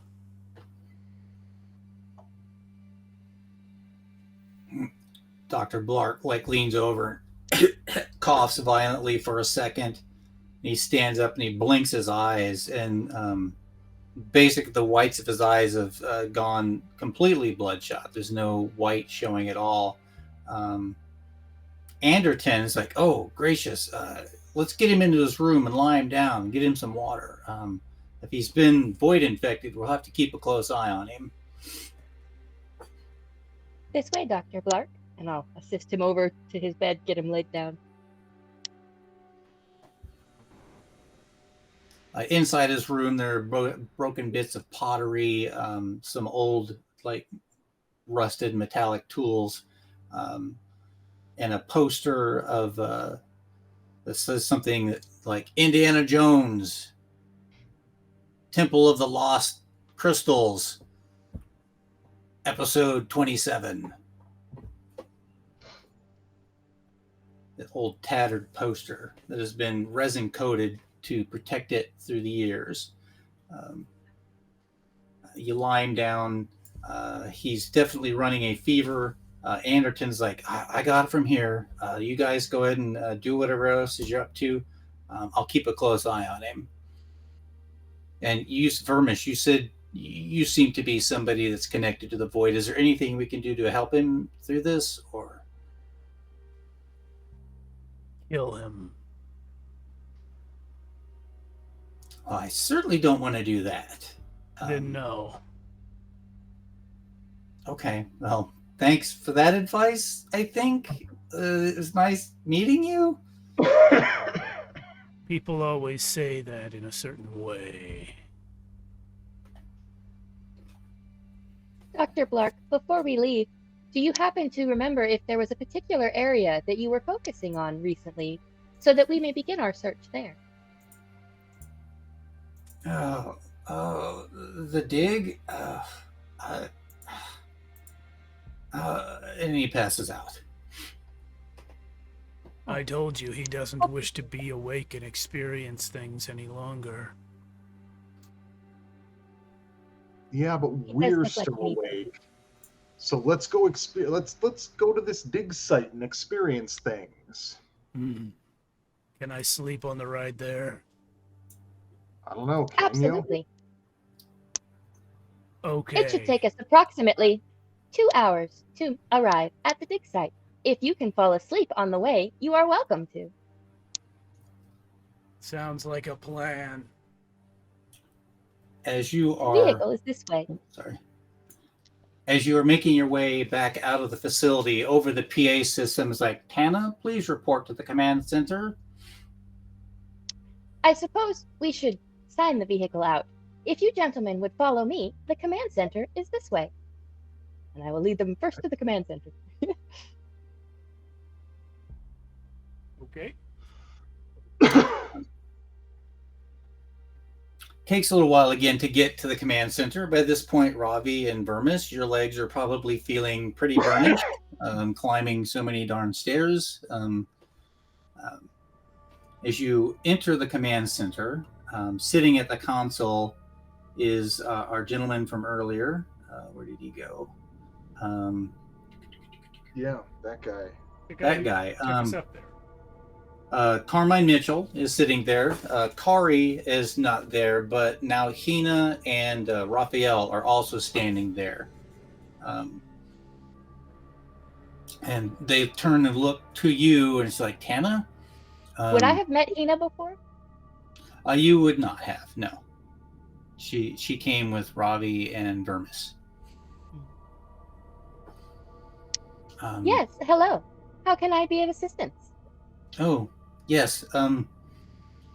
Raphael's like, well, once we get the dish realigned, we're going to need your assistance in breaking any encryption from the signal, as we don't have a legitimate uplink at this time since Rune 80 was destroyed. Oh dear, is that why we lost our signal? That makes sense. I would be happy to assist. Do you happen to know how long it will take? These gentlemen would like to go see the archaeological site. Dr. Blark is not feeling well, and Vermis thinks perhaps he knows the cause. Oh, Raphael turns to you, Vermis, is like, what seems to be his problem? He seemed okay this morning, other than a little bit of sweat on his forehead last I saw him. He has come to realize that all life is fleeting and that there is no point in denying our inevitable fate as worm food, followed by disembodied gases and eventually nothing but chaotic matter and energy dissipating into nothingness. And this He appears to be blinks. quite upsetting. Raphael blinks at you. Hina leans in and is like, he talks like that all the time. No, sometimes I do not speak. Oh, this is true. But back to business. Raphael cuts in. We need to get the dish realigned and get our uplink going again. You gentlemen are free to go to the dig site, but we can't say for sure whether it's safe out there until we know what is going on with that solar spot that was pointing our direction. If it's unleashed a coronal mass ejection, it could arrive any moment or within a few hours. We don't know. Indeed. Perhaps we should try and get the dish aligned and then go. Hmm? Did you need a waiver to try and assist with dish alignment, or is that entirely not something your union can do? If we are on a non-union planetoid, we can probably just do anything except for deep field welding. I think that's how it works. Hina, she turns to you and she's like, well, I still have some additional credits that I brought with me, Vermis and Ravi. If you'd like to assist in this job, then I will compensate you well. How did your dish go out of alignment? The thing we were pointing it at exploded. We were pointing it at 80. 80 has been destroyed. Well, not completely. What? We must now point it at 90. Oh. Or 70. Ravi and Hina kind of look back and forth at each other, and Ravi explains, it's like, well, Hina arranged for us to get a data link several months ago, fed to us from Rune 80. Someone in the computer center gave her the okay. We can't afford... Oh, sorry, go ahead. Was this Raphael speaking? Yes, Raphael. Okay. Mm-hmm. Hina's like, yeah, the computer center guy, I had to bribe him, as we would with most downlinks. So we're going to have to adjust the dish until we find a feed that we can decipher. Okay. Okay, I mean, how long, what do we need to do to align this dish? Well, you'll have to climb up to it at the top of the cliff, and there are mechanical winches and spindles to adjust its vertical and horizontal track orientation. And how will we know when it's aligned? We'll monitor the downlink, and if we get a hit, we'll just communicate through comms. There is one small problem with this plan. My legs will not survive the climb. I have been up and down many ladders and staircases since arriving. I am used to much less gravity and almost no walking. I mean, can we get driven up to this satellite uplink? Oh, You could go down the stairs and fly your spaceship up there. Oh yeah, okay. let's do that. Let's do that one. Sure. Would it be All more right. useful for me to monitor from here or to go with and attempt to monitor on the other side in assisting with the relocation? It's best if you stay here so that we can dial in the signal as best we can and immediately start trying to decrypt it, excuse me. So, are we doing the satellite dish thing instead of the archaeological site thing now? I think so. All right. Just so that we can see the coronal mass ejection coming so that we do not get burned alive. What is your plan if you do see it coming? What is it they used to say in old Earth? Batten down the hatches? Why not just keep Indeed. them battened down? Well, I guess we could start the process now, just as a precaution. That's Yes. good sense, Vermis. And meanwhile, Ravi and I shall go up on a high mountain in the open. And I shall remain here. And once this emergency passes, you're more than welcome to explore the archaeological dig that Dr. Blark has uncovered. Let us go. Away. Hina, do you want to fly the ship, or can we have it? She kind of eyeballs you a little sideways. It's like, I think maybe I will pilot the ship. I'll come with you. Sure. It's not that she doesn't trust you, but you guys could just fly away. Off We we really go. could. We It could. still needs some repairs, but you Yeah. could fly away. I don't. Especially now that you know there's another settlement to the west. Yeah, but we can't really get off the moon.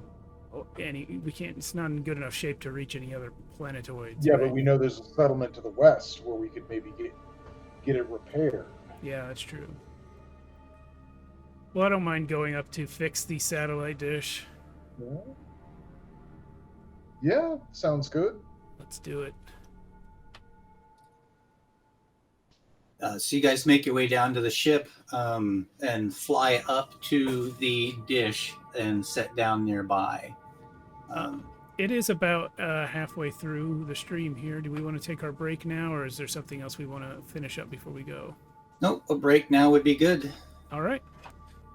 So thank you, Mia. Thank you, everyone, for watching. We'll be back in 10 minutes. And that's what we're here for, right? Yes, we're here for death in space. Welcome back. Oh, Oh, sorry. I'm still looking. I'm looking at the. This was a Chris Nolan movie. Yeah, it was.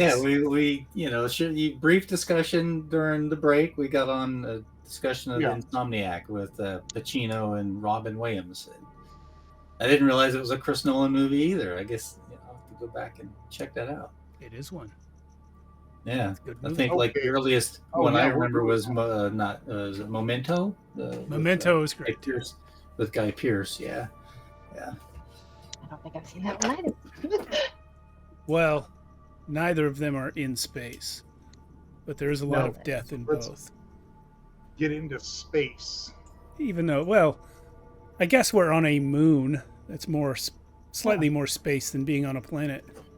I mean, it's all we're all traveling through space. We're all in space.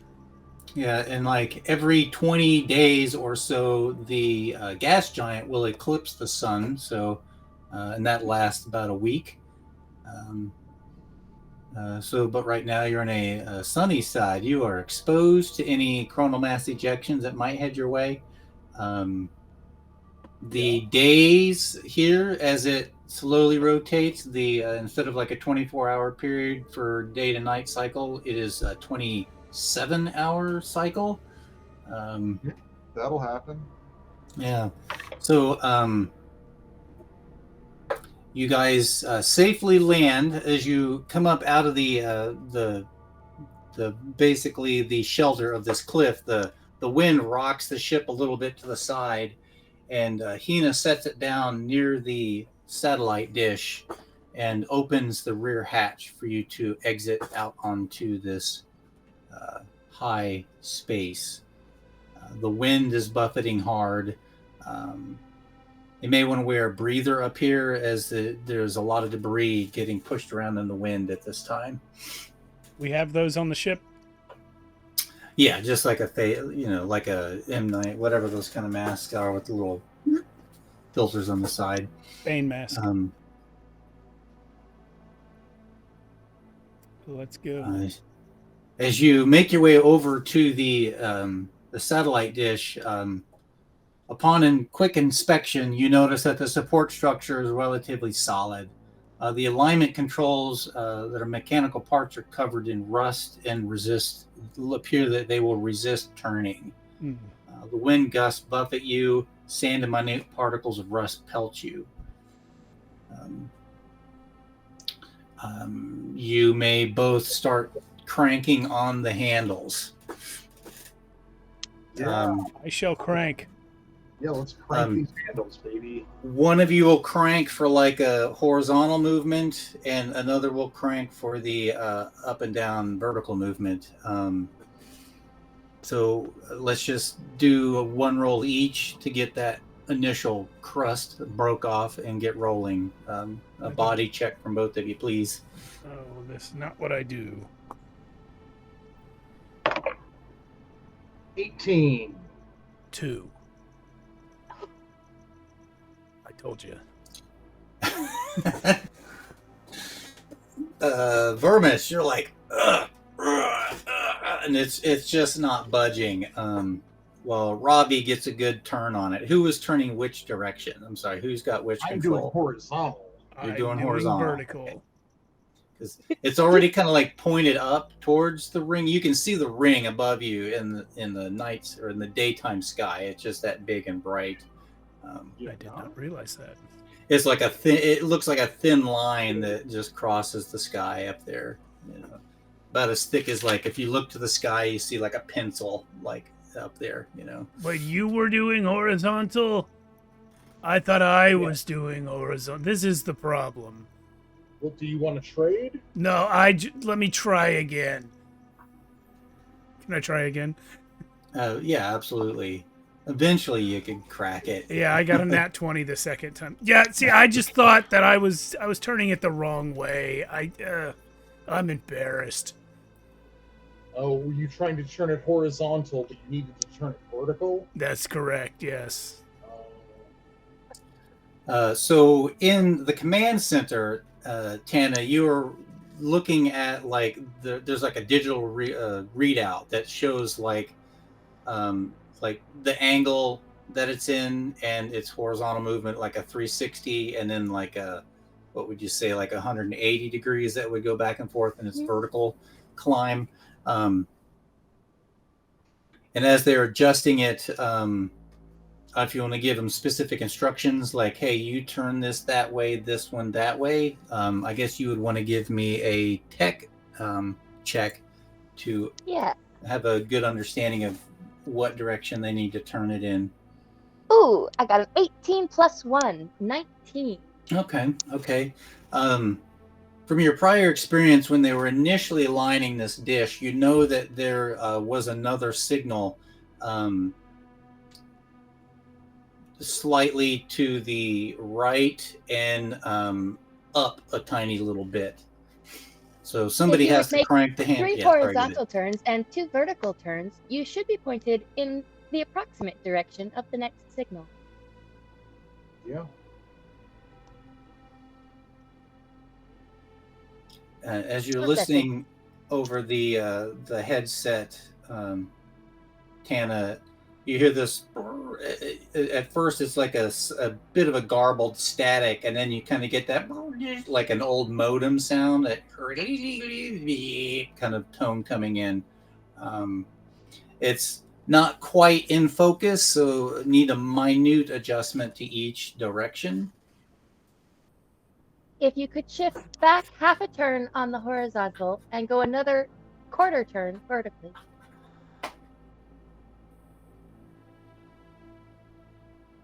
I believe we have achieved a new signal. Processing. Am I able to pick anything up?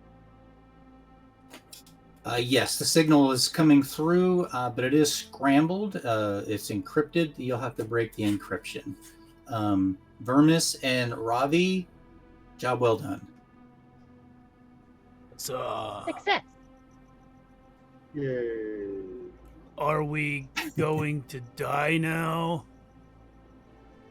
Soon. I Checking mean, for coronal mass emissions. Do a quick scan of the sun. Do we have a sun flare headed in their direction? Do they need to hurry?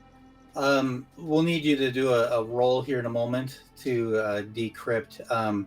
Vermis and Ravi, while you were making the adjustments to the satellite dish, each twist and turn of the gears reverberated through the dish as it creaks and moans, indicating a potential weakness in the dish's structure. this looks like a job for a welder. Oh, Yeah. yeah. You'll need to examine it to see if you can determine where the weakness may be. Okay. And Tana will need you to do a tech check to break the encryption, and you're probably going to kill this. Here's hoping. I should have said before that I was using a void point. No, I forgot to say it. Oh. I only rolled a 4 and I have a +1. So I now have 3 void points because I keep forgetting to spend them. Okay. You spent 2 minutes trying to crack the encryption and don't break through, so you'll have to try again. Meanwhile, Vermis, Ravi? What do we Yeah. roll? I assume that will be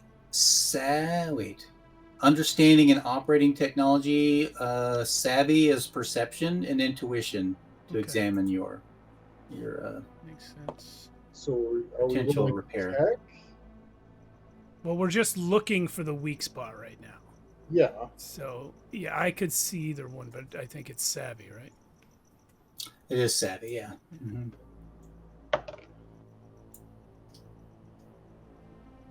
21. That's better than my 11. Ravi, you are able to determine what the weakness is. One of these structural struts that it is the satellite dish itself has like a 290-degree steel bits attached to a horizontal bar that all geared together, but one of the 90-degree bars is rusting out and has a pretty good crack in it. And Oh, yeah, look at that. Got a Oh, big old crack in that thing there. We should weld it. you guys better send Yaz up here.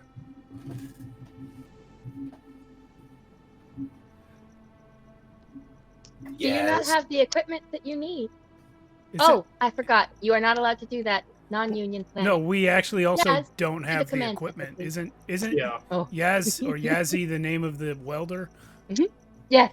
Yeah, You had just said it was a job for a welder and you're welders, but you're right. not union planet. You can't. We are people with the position of welders, but what we do not have is an object that is a welder. Noted. Yasmin, please report to the command center and bring your welding equipment. We have a mission for you. She comes back over comm. She's like, "You want me to drag my welder all the way up to the command center?" Actually, I wish you to drag it all the way up to the top of a mountain. We could fly down and get her. If you would take it to the courtyard, your ride will be arriving shortly. The newcomers will be taking you to repair the satellite. Yes, and we will stand behind her and tell her everything she should be doing while she does it. They say you should bring earplugs.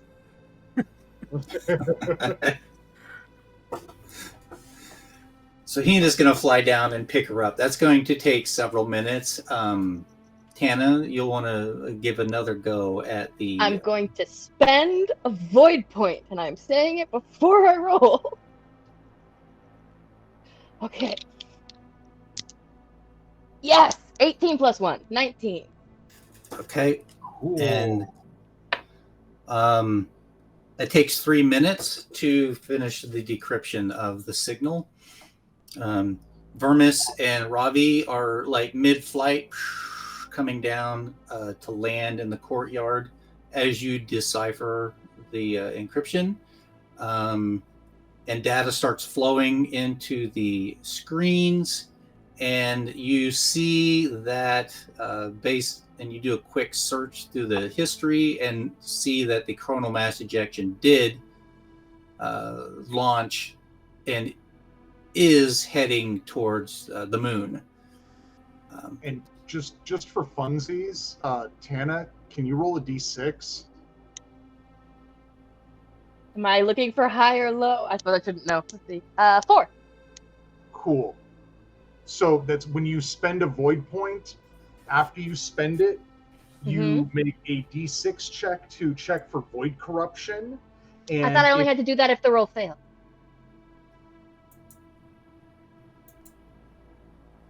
No, it's when using void points for advantage. Advantage and failing. If I fail the roll, I then have to roll against what I have left. And I have 2 left. So. Yeah. Thank you, Jason. I appreciate that. I always rely on my players to help me with the rules. The nature Certainly of the can't show. remember it. Some of y'all are just way smarter than me. I appreciate it. And also way earlier. About how long? That helps. It is 12:30 my time.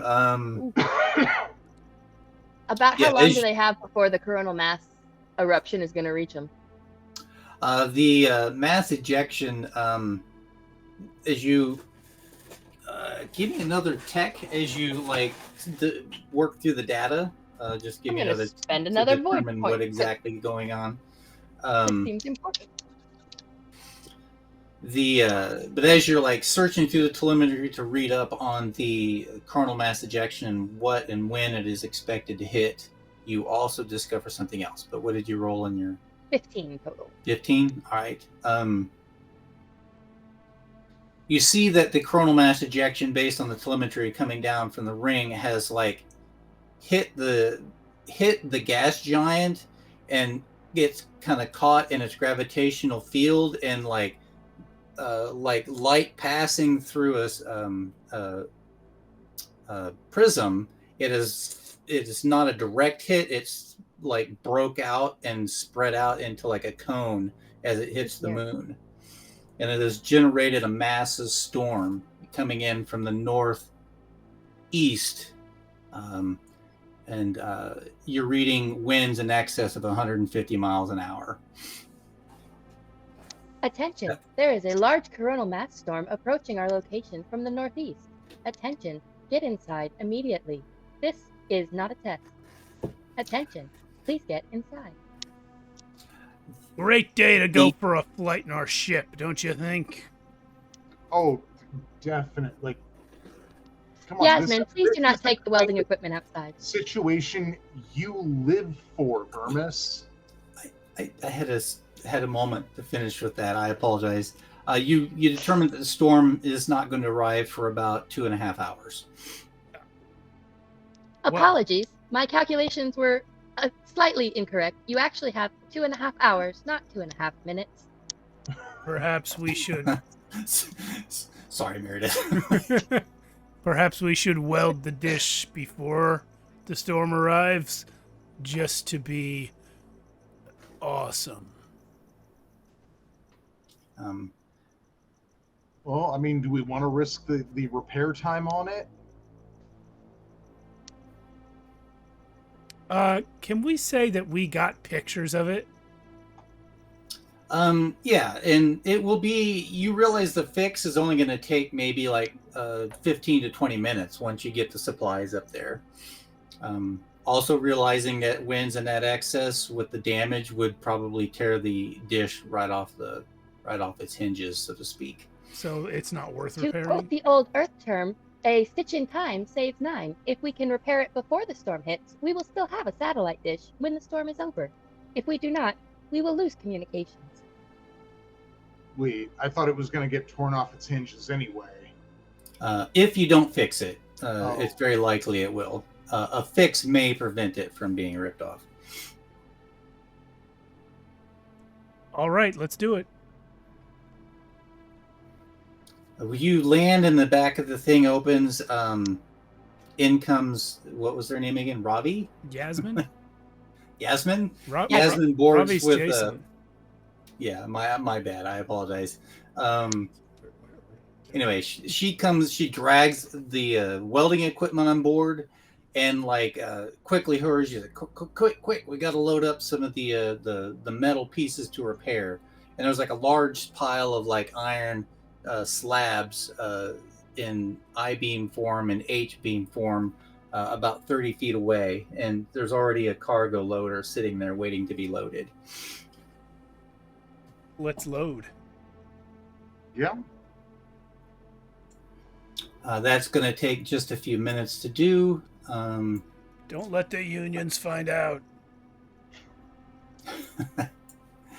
Tana, Raphael, like, it's like send out an alert. Tell everybody to get outside. We need to get our solar array. Also, our photovoltaic solar panels. Page 113. They barely survived the last storm with winds at 80 miles an hour. We're going to need to break down our solar panel array as well. Photovoltaic. Thank you very much. Well, they did. Attention, all hands. The photovoltaic panels are in need of repair. There is an incoming storm. We have less than 2 hours, 25 minutes to enact repairs. All hands outside.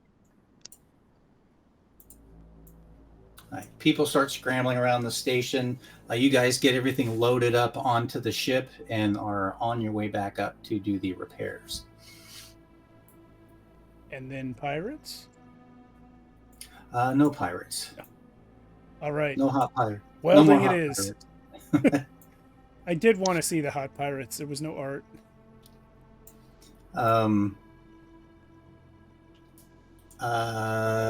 You're making my brain short circuit. Not on purpose.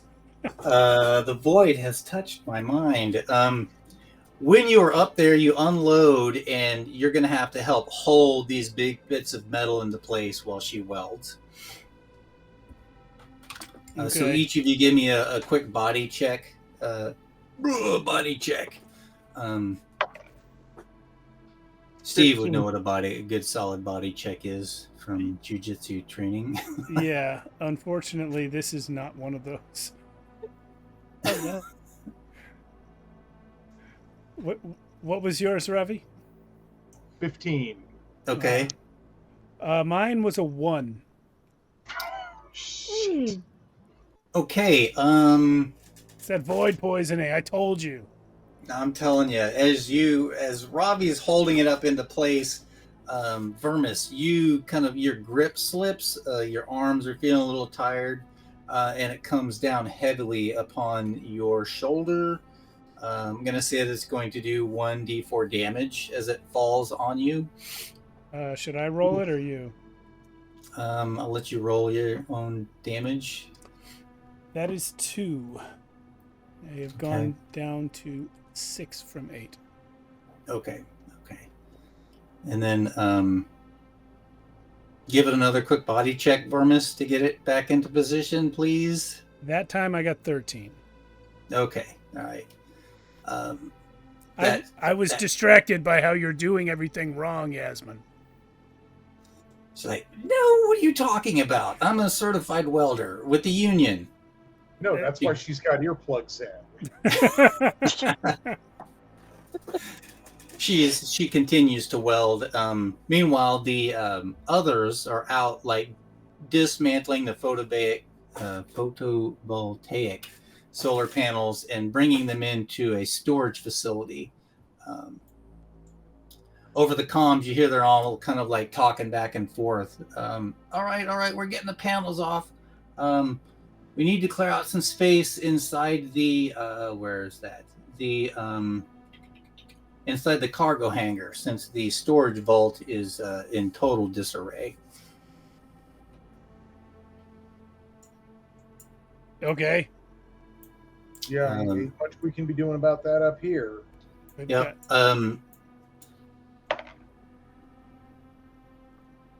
Tana, you have activated the shutdown, so like all of the steel the like garage doors that go up into the ceiling are now trying to come down into place to cover the observation decks on each level of the building. You get an alert that one of the shields is not coming all the way down into place. Is it giving me any sort of an error as to if it's blocked or just non-functional? It's just giving you an error code. I'm not sure what the problem is without a visual inspection. Okay, well, I don't want to pull anybody off the solar panels, so I go visually inspect. It's down 2 levels, and the observation deck, it's come down about halfway and seems to be jammed and will not come down any further. You can try and manipulate it yourself with a good, solid banging or a strength check, body check. I will attempt it before getting someone else, and I will use my last void point to do so. Because I have a -1 to my body check. Oh, gracious. And with a 9 as the best on that, that makes it an 8, so I believe I get to roll that d6 now. You get to roll it d6 now. The shutter does not, it creaks a little, but it doesn't move. Well, I rolled a 1 and I don't have any left, so I think that counts as okay still. Yeah, if that was your last point, then you're actually good. Okay. I head back to the comm center and I make a call to Raphael. In attempting to take down the facility, the main blast doors over the command center have been lodged at the halfway. Meredith, you're covering your microphone. I am? Apologies. Yeah. I thought I was using that microphone. Apparently not. Sorry.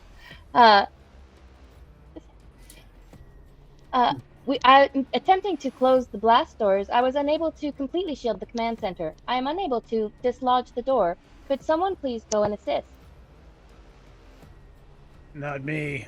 My shoulder is broken. So yeah, Ravi, Vermis, and I'm way up this cliff.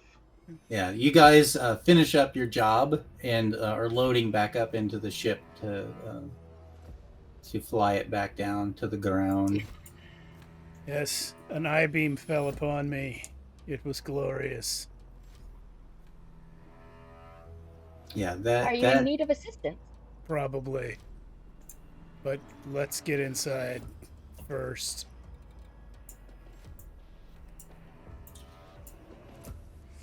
So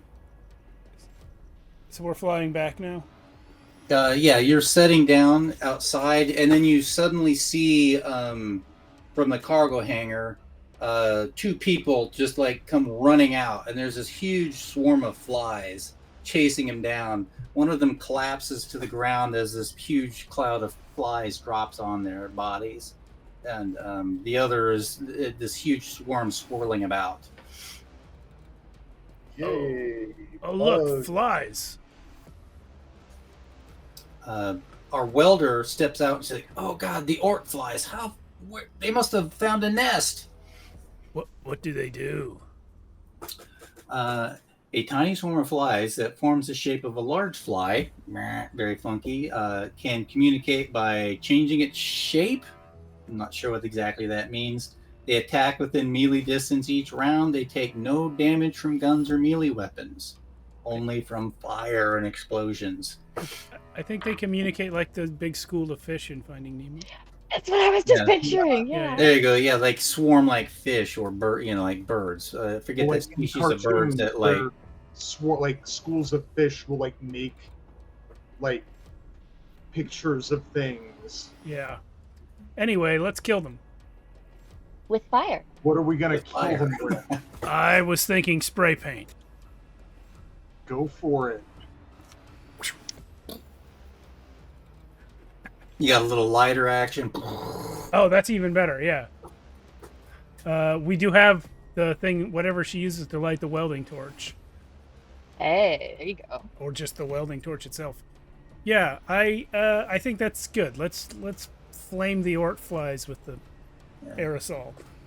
Instead of like just like the traditional spark lighter for a gas torch, or she's got like a little butane lighter that she uses. She sparks up her welder. She hands it to you. Roll me your attack on them. Is that'll be tech, yeah? Because that's a ranged for attack. ranged attack, yeah. Mm-hmm. That is 11 total.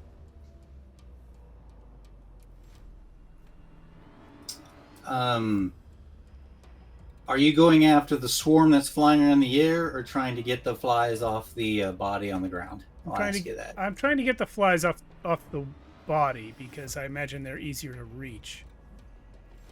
Although I did think yeah. the guy was still alive. Yeah, they're hunched over. They've got their hands covering their head. Okay. You might burn them a little bit, but yeah. Yeah, I'm trying because the flies are stationary, their DR is going to be lower. Oh. So yeah, you hit them. So burn them with fire. Burned they are. Do I roll damage? What do I roll for? Yeah, I'm curious what weapon that would be considered. Not necessarily a flamethrower. There must be. Let's see. It's like a D6 for a pistol, so it's got to be less than that. How about a D4? Sure, why not? I'm just trying to pull up the weapons chart here. Page 122. Okay, 122 zip. Flamethrower is 3D6, but this is not that. So just a single D6. Then. How about that? Okay. That makes 3. 3. Yeah. Okay. They're going to split their hit points since the swarm is broken half. Many of the flies, kind of their wings kind of shrivel up, and they just kind of plip, plip, plip, like little raisins. Like big horse flies, basically. They kind of drop to the ground like little shriveled raisins, but there are still a handful buzzing around right there. Yes, but many of them have paint upon them. Ha ha ha! She gets her little blowtorch. She goes after the swarm and misses violently.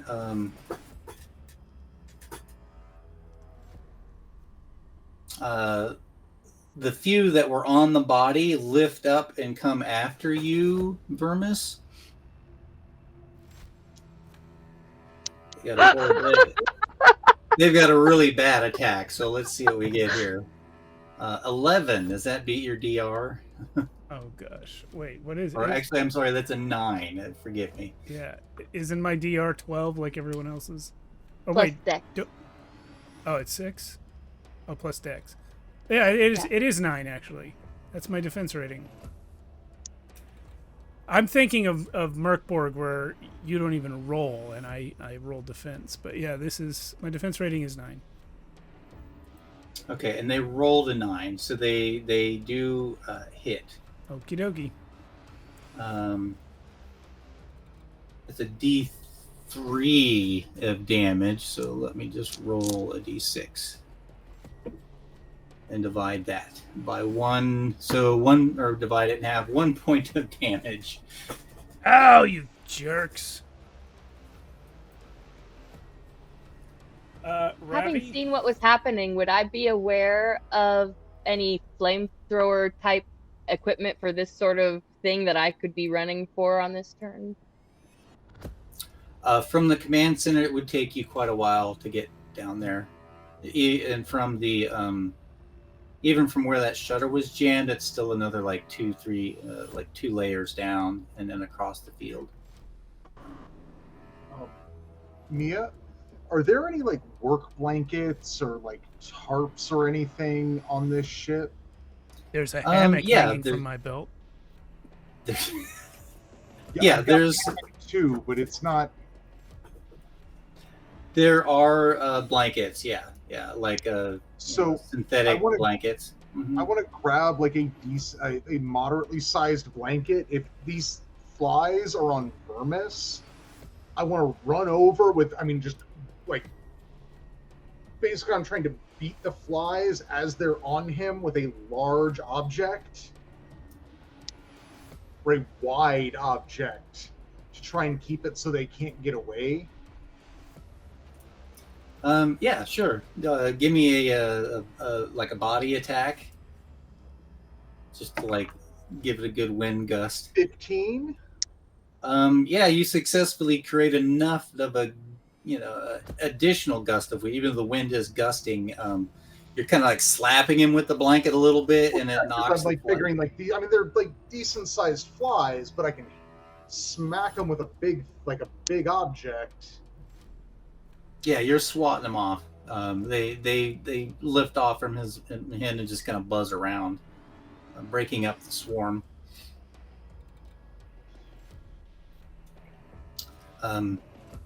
Vermis, you are free to act.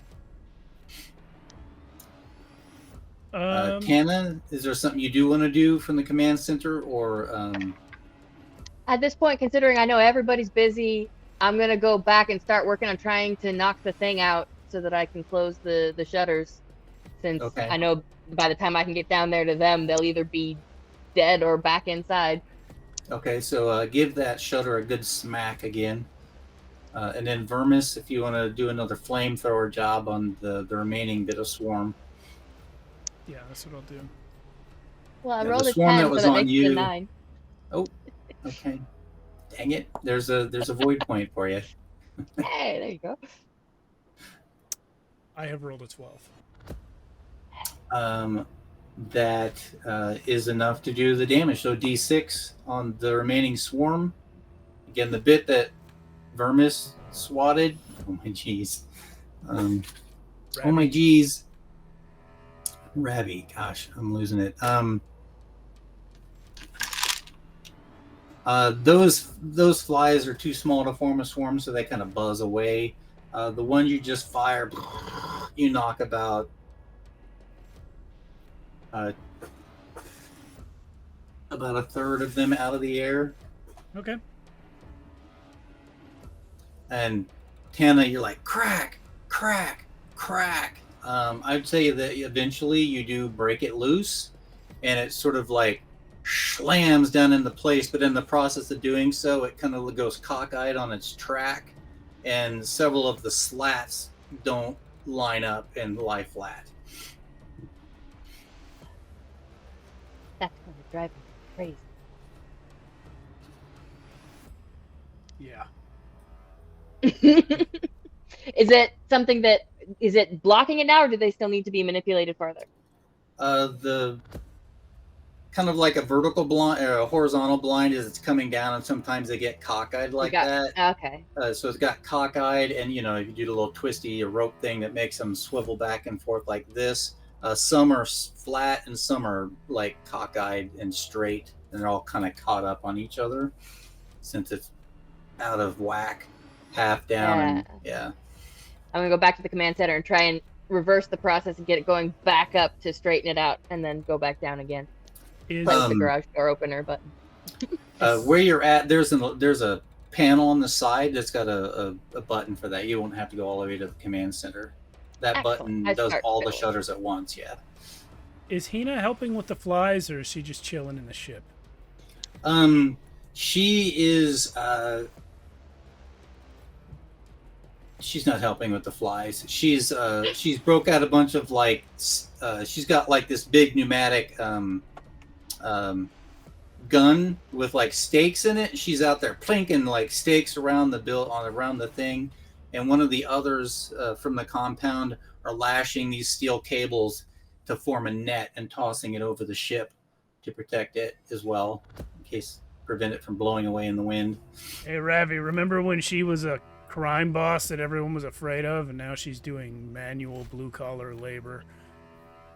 Vaguely, man. I swear, this last day has been like months in the making. I know what you mean. I barely remember my time on the ring. That's probably all of the head trauma. Yeah. Anyway, let's kill some flies. Yeah, there's just a few of them left. The welder missed them on their turn, leaving both Ravi and Vermis. I mean, is there anything else going on that I could help with? There are still some folks like trying to drag the solar panels across the ground and into the where am I at? The cargo hangar, where they just came running out with the flies attacking them. Yeah, since I can literally do almost nothing to these flies, I would like to help them. Okay, so you dash over and like starting to give them a little tug to assist. Give me a quick strength check. That way you can hurry the process along. Body check at 16. Body check, excuse me. All right, yeah. With your help, they're able to get all of the panels slid across the ground and into the storage vault. Tana, from your vantage point, you look out the window and you realize that the storm has picked up speed and is now approaching much faster than the original calculation showed. So you anticipate it striking here in about 15 to 20 minutes. Warning, the solar storm is arriving in approximately 15 minutes. Please evacuate the outside and get inside where it is safe. You have 14 minutes and 45 seconds remaining. I rolled a 16 to attack the flies and a 5 for damage. All right, you finish off the flies. Bye-bye, flies. Bye-bye. Is the person I have saved of any use to me?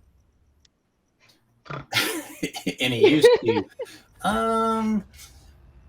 sure. I mean, they're half fly eaten, but come on, get them inside and maybe they'll be of use. I will get them inside.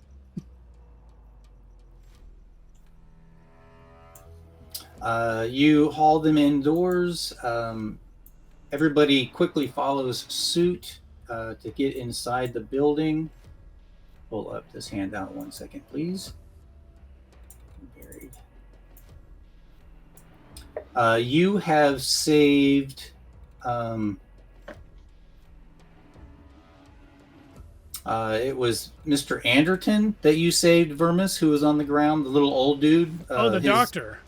He's got medical experience, but yeah, his like dark grayish black hair that's poking out from under his hat has been singed back and is kind of curled from the short burst of fire that you put on him. That burnt smell of hair kind of was there for a moment and blew away in the wind rather quickly. So what did you do to the Ort flies to start this little scuffle?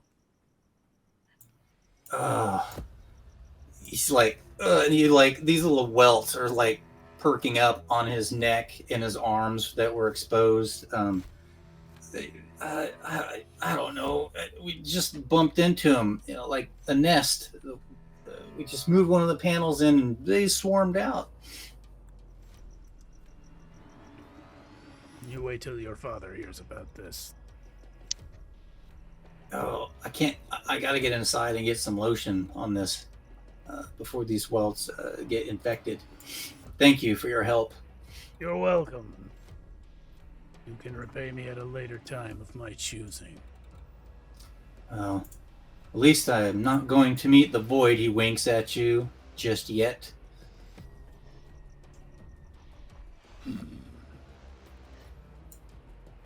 All right. That shutter finally sets itself, Tana, after you like punch the button a few times. It kind of goes up, kink, kink, kink, pink, pink, then it finally settles into place. There we are. Now it is straight. And I go to see if there is anything else that needs to be locked down or prepared, anything I can close in the next little couple minutes till it arrives. Give me a check, perception check, which is savvy. Excellent. 19, that's plus 2, 21.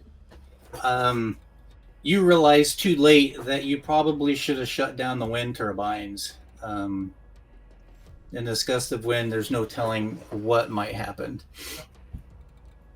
with the wind turbines. Oh dear. And looking at the amount of time we have left, we don't have time to shut them down. Is there anything anybody outside would be able to do before getting in that I could key them to, or just...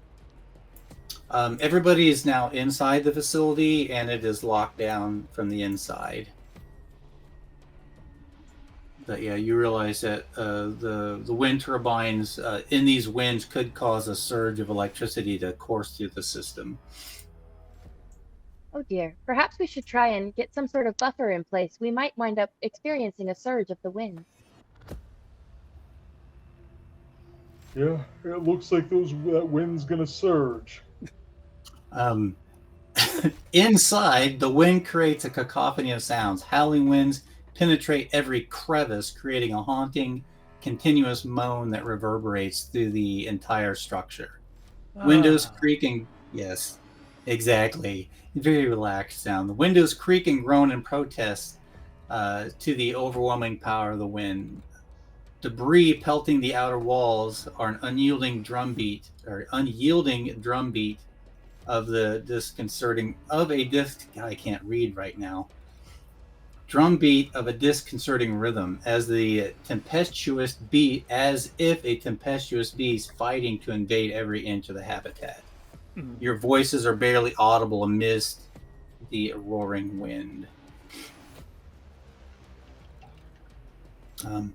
And Tana, as you're like realizing the wind turbines, somebody comes over the PA. I've got a problem down here in the battery room. Oh dear. I send out a message. Anyone that can hear me, all hands to the battery room. And I immediately head in that direction. What's a battery room? Where is the battery room? Who is a battering room? Why is the battery room? If I hear that at all, or am aware that I know where people would be, I will swing through that section to gather them with me and take them to the battery room. Oh, look, batteries.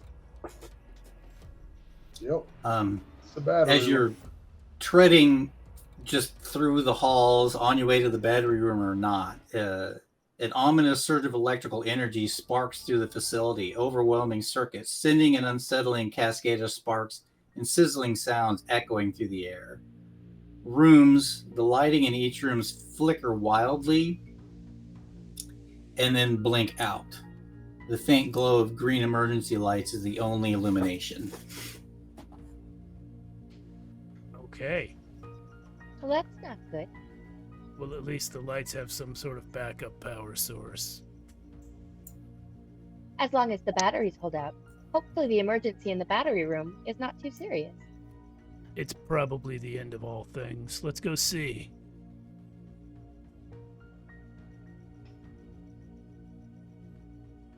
What do we see in the battery room? Or do we get there? When you get to the battery room, let me see. Let's see. The batteries were unable to contain the sudden influx of power. Consoles and control panels that were once lit are burnt out, and glass has exploded out onto the floor. In the center of the room lies Grover. who is it? Cecil Khan is lying there. It was their voice that shouted over the PA. They're lying in the middle of the floor with a obvious scorch of black across their back. Cecil. If there is the safety, if I don't look like I'm going to get zapped entering the room, I'm going to go forward and confirm that there is no assistance I can render to Cecil. As you cross the threshold, you feel like a static charge emanate and surround you. Oh dear. And zap, an electrical spark leaps from one side of the room to the other, arcing through you, Tana. Oh dear. Doing a 5 points of damage to your... And Tana collapses to the ground because I had 3 hit points. Zap. Oh no. Oh, yeah. That doesn't necessarily kill you, though. Let me just get back. What was that rule again? Hold on a second here. Death and dying. We may have reached death. Yeah, you need a body check. Check. Success, Oh, stabilized but unconscious.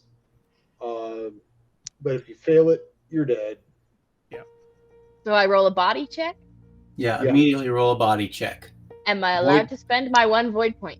Void points can be spent on this, yes. Good. I'm going to do so because I have a -1 to my body check. Here we go. Just looking for a total of 12. 6. The 15 minus 1, 14. Okay, sweet. If successful, the person is stabilized but unconscious until rested.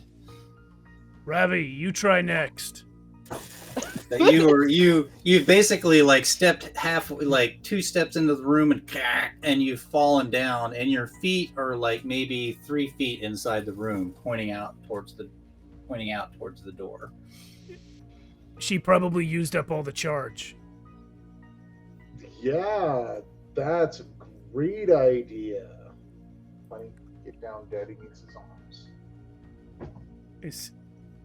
Is there anything to be done here, or is the move just leave the battery room alone until it wears off? There's just that person lying there there's now 2 bodies lying on the floor in the battery room. I don't care about Cecil. I can use my hover hammock to save Tana.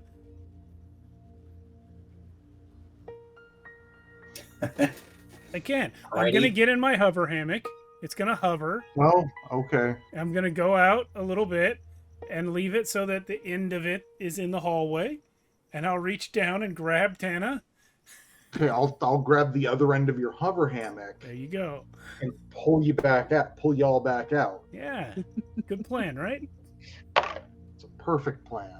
Now, It's a perfect plan. do I get electrocuted because I didn't touch the floor or anything? You're fine. You're able to retrieve Tana and drag her back out into the hallway. A couple other people, Hina has shown up, as well as Raphael are standing there as well. Anderton, the old trucker ball cap dude with the singed hair, drops down to examine Tana quickly, realizes that they are still breathing and have a pulse, and you're a AI stuck in a human, like a vat-grown body. So yeah, I'm organic now, baby. you are organic now. So yeah, like, are there any repairs to be done to these batteries, or do we just wait for the extra charge to dissipate and then try to fix them later? That would probably be a good idea, yes. Okay. Wait for the storm to end just in case.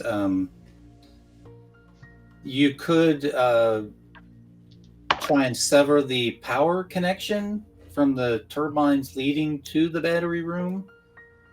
I mean, Can I do that from 100 yards? can we just leave it? Yeah, we Yeah, probably should totally. leave it. Repair it later? I think that's the thing to do, yeah. Yeah, totally. Raphael is like concerned. Is like, we should really try and get who else did I? Cecil. We need to try and get Cecil out of there.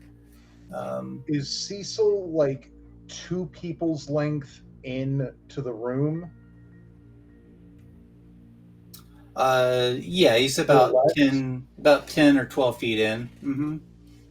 Okay, so I will keep pulling people back, but I have a hover hammock as well.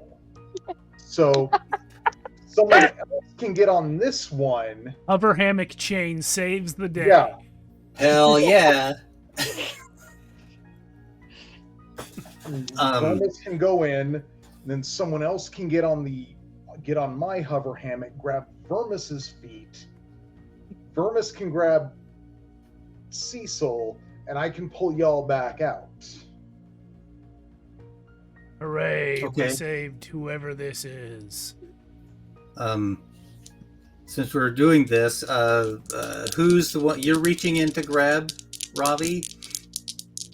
Yeah, Or I'm just- on the hammock grabbing Cecil, and we are asking one of the NPCs to be on hammock 2, and Ravi will pull hammock 2.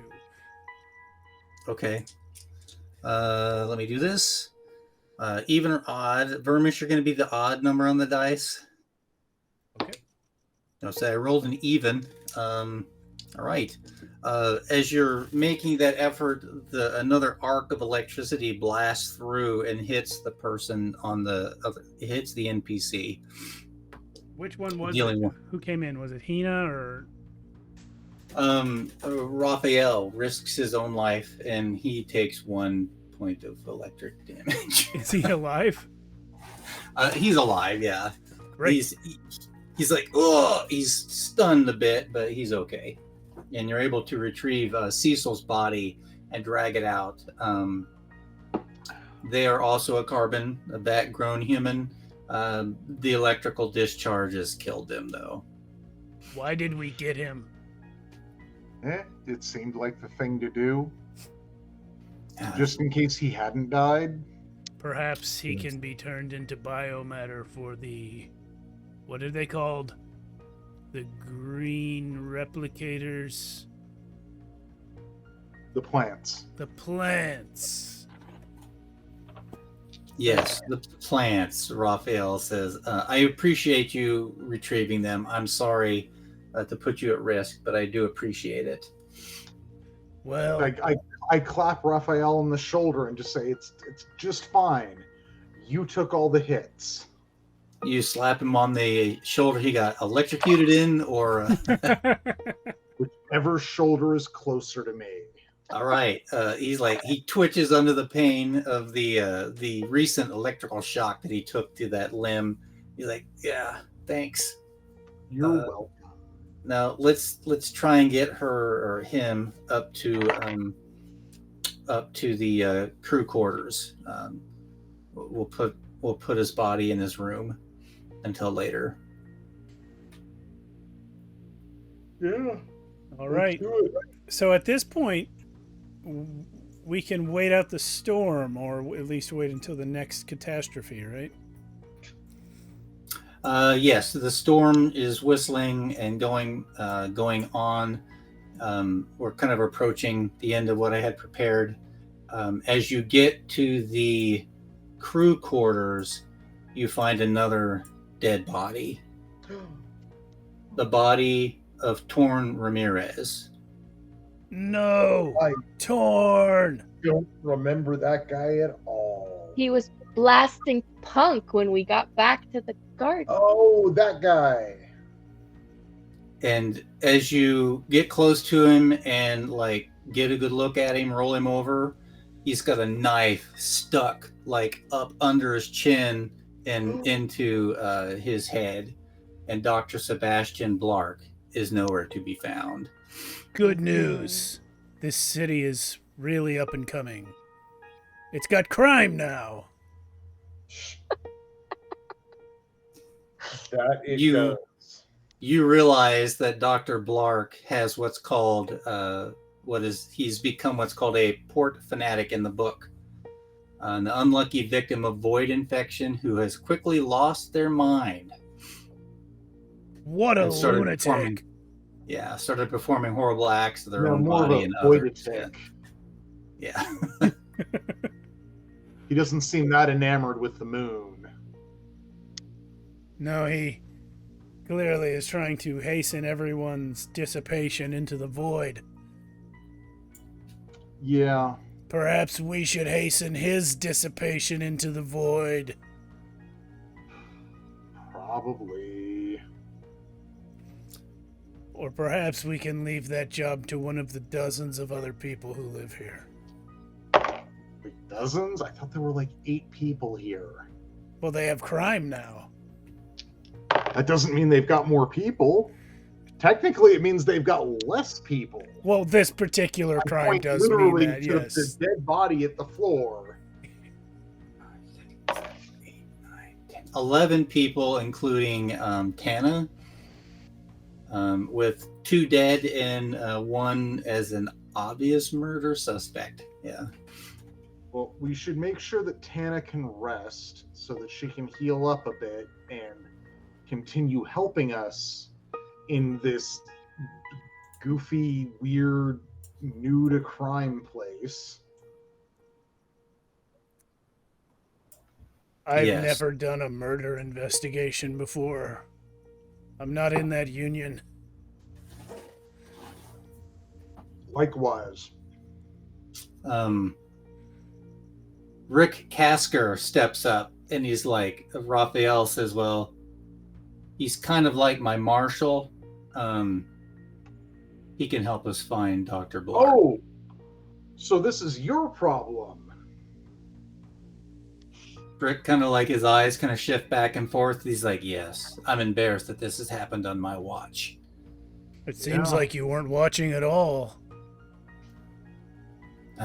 With all the commotion and all of us doing tasks around the station, I didn't even know the doctor was had turned violent. Well, I mean, we were going to look into that, but then Turns I out you're waved the my marshal. hand in the general direction of everything. Yeah, there was supposed to be. I didn't archaeology trust about it. him. Like, I didn't trust that guy. He didn't like good music. Well, he likes the void. That's a point in his favor. I mean, he's just corrupted by the void. No, it's I don't not a think he let it corruption. It's a work. blessing. He's just come to understand the truth of things. Also, he kills people. It's not related.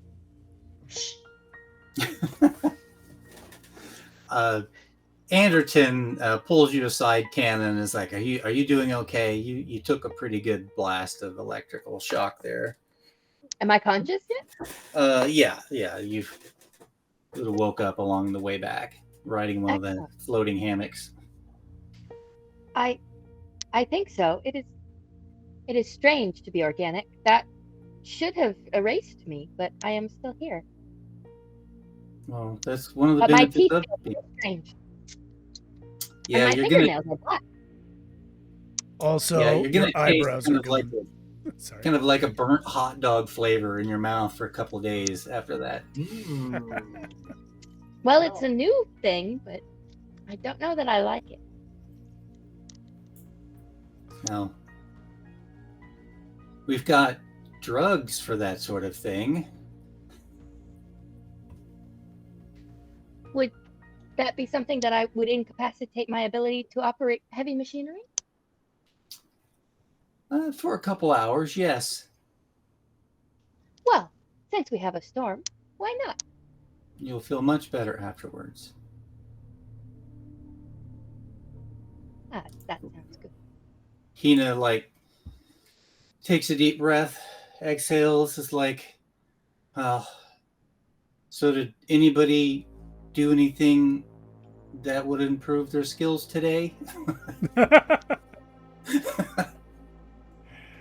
And we'll end there, and we'll just run down these questions for leveling up your character. Copy that. Woo. I thought we were about to do a murder investigation in 15 minutes. We're Dun, just dun, dun. we're gonna leave it there. Fair enough. Question 1: Did you repair something today? I mean, yeah, I did, in a manner of speaking. I assisted. I think yeah. We repaired that one thing, Yeah, the dish. and also the thing that talked to things, and the thing that was coming down. Bad. So yeah, Tana. we got the dish aligned and we fixed the blinds. Yeah. Yeah. Yep, you fixed the blinds. They help get the repair job done on that, so you each get 1 point for that. Did you deliver on a dangerous contract? I brought back all the hydroponic stuff from the something hollow. Yeah, we could say it's semi-dangerous because you just never know if there's pirates or bandits out there. So we'll call that dangerous. And for you, that's 1. Did you use at least 1 void point? Yes. I forgot to. Okay, so that's 1 XP for anyone that did. Just we're tallying these up here towards the end. Did you discover a new and potentially dangerous place? The battery room? Yeah, I mean, I definitely discovered that was dangerous. I That wouldn't was say definitely potentially dangerous. The satellite array was potentially dangerous. We learned of This a whole void issue storm- out east in the archaeological dig that caused the void sickness. Yeah, we still don't know about that though yet. We It's got waylaid by potentially all this dangerous. repairing crap. yeah, it's potentially dangerous. So I'll give you that. Okay. 1 point each for the potentially dangerous dig. There you go. Did you gain a new enemy? Dr. Blart? Dr. Blark, that's a point, sure. And also the land pirates. Yep, so it's still, I get just Still 1 point though. yeah. Did you find someone new that you can trust? Yeah, Tana seems really trustworthy. I believe I can trust these two. Okay, so that's a point for that. And I don't trust Did anyone, you- but I can. Okay, so Robbie and I get a point. did you contribute with something especially memorable? I shot a paint can. That was memorable. That was pretty memorable, yeah. I must say the hammock chain was pretty memorable. That was pretty good, the hammock chain. Well, the hammock chain was Ravi's idea. Oh? Just the first Okay. hammock was my idea.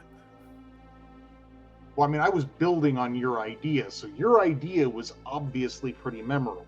Yeah. Okay, we'll give you each a point for that. Tana, can you think of anything that you did to contribute that was especially memorable? I mean, I almost died, and I think I was the first person to ever almost die in space. But other than that, I don't know that I did. Yeah, Ravi almost died once too, but That was survived. me. But yeah, I would say No, maybe that or the other memorable was the maneuver I- the truck through the I rock. unsettled Vimis. I don't know of how unusual that is. I was gonna say I liked the spray painting the inside of the windows. Protecting myself by painting the inside of the cab. Yeah. I realized I had absolutely no weapons, and it's like, well, I have cards and a fake grenade and spray paint and a hammock. Okay. Well, that's an improvement point. I guess I wasn't keeping track of you. Also, hopefully you've got your improvement points tallied up, or XP points, and you can either bank them and use them later, or use them to increase your stats. Again, that's all on page 60 of the PDF file. Yeah, I'm torn. I have 11 now because I banked them last time. I could wait. I think I want to. Do I do that? Yeah, because I'll break it down for our viewers. If you have 5, you can increase an ability by 1, raising it at most +1. you can times 3 value raise to increase your ability. So I guess at like What else 15, do carbons you can do? raise it plus 2 in one go. I don't know what that means. No, 3 times Uh, value raised to. So if you want to raise it to +2, or if you want to raise it to +2, Plus you 2 have or to higher, spend 6 it's going to be points. 3 times the new 6, value. thank you. Yeah, Okay, and there if you you go. want to Thank raise it you. to That +3, makes it costs sense. 9 points. Excellent, thank you. And then to increase your maximum hit point by 1d4, that would cost you 5 XP. If you have 15 to spin, you can gain a cosmic mutation. Period. One ability must be lowered by 1, or determine the mutation randomly. Yes, that's all one thing. And then the other 15 is gain 1 additional origin benefit. Yeah, see, the really expensive maximum ones two. don't seem better to me than just raising the ability score. No, that's, I mean the additional origin benefit is, I mean, it's situational, but it's good. Like I could get my other origin benefit, and then consume half as much oxygen. Yeah, my other one is it would give me a mask that I could reshape to look like other people from a distance. And that's situationally better. But the number of times we rolled dice, every one of them is Yeah, affected by well, I mean ability that's why I'm score. trying to decide: do I want to Yeah. like raise my savvy to +4? I could raise my. I'm gonna raise my tech to +3. I have raised my body to 0 and my dex to -1. I have a And question. then I'm going Nice, to okay. see, If that's I raise my body by 1 and make it from -1 to 0, do I get to add a hit point? Because my hit points are based on 1d8 plus body. Oh, good And since question. I rolled 4 and had a -1, that made my 4 into a 3. If I make my body into a 0, does that take me back up to being a 4? Good question. Yeah, I'd give you that. If you push your body up 1, then you'll gain that +1 to your HP. Just All right. Excellent. I'm going to spend my 5 on that instead of on rolling for more hit points then, because I might roll a 1. That And then affects I'm me going to as spend well. another 5 for a D4 HP. I now have 4 hit points. 2. How average? how average? Yes, cosmic mutations can be fun though. You know. They could, True. but there's the downside of lowering the ability score. Yeah. Yeah, I mean, who would want? I mean, who's got ability scores to lower? I mean, Yeah. If we had a bigger group, I might go for the cosmic mutations, but like we just can't predict what role we're going to have to fill in these stories. So just yeah. raise those ability scores, I say. Well, that's why I went for some HP and getting my unreasonably high scores up. To a more unreasonably high score. Hey, I've got a +3, a +2, and 2 more +3s. I had Dang. rolled perfectly reverse of itself. I had a -1, -2, 1, 2. So I've now taken the -1 to a 0. Nice. And a little more Sweet. HP points, so you know I can tank a little more damage. There Cool. you go. Cool. Thank you, everybody. Thank I you, think Yeah. Mia. I'm This done is a great one. Thank you, with Mia. that. Thank you. Yeah, this Thank is you. great. I look forward to the murder mystery next time. All right. Yeah, we got to hunt down. Well, it's not so much of a mystery. Right? She told us who did it. I guess the mystery is where is that guy? Where is that guy, and what out in the void? What Oh. infected him out at the archaeological dig? You know. Ooh. Indeed. Next week is Dwindle. Oh, yes. I need to confirm with Sarah that that is still on. She has been overworked a bit, but she's supposed to be on vacation starting next week, so I think we're going to go ahead. Okay. Right. Well, I'm Sweet, excited sweet. for it if it happens. Yes, I am taking next week off, so All right. I can go on a short Oh, trip yeah. and get out of Yeah. town And yeah. for real that's this time. Great. Are you You're not coming here. Yeah, I might. Let me know. I gotta talk to my mom. Sometime in the next day or two and see about getting out of here by like Thursday this week, maybe Okay. Friday, and get on the road so I could be out there by like Sunday or Monday. Okay. I'm leaving town Wednesday. Tuesday's Okay, my well, either way. Tuesday's my birthday, and then we're leaving town for a vacation on Wednesday. So if you can be around Next week. before then. Oh, the week. That's next week that you're doing that. Yeah, next week. Yeah. Okay. So this week you may still be there. So yeah, if I could, yeah. Okay. All right. Either way. Anyway, yeah, we're planning visits here on stream. So thank you everyone for Very watching. fun. We'll see you Friday for Worlds Without Number. I'll see you Friday. These guys aren't in it, but we'll see you next Monday as well. What Jason's doing. Thanks for coming, Miss America Wave. All right.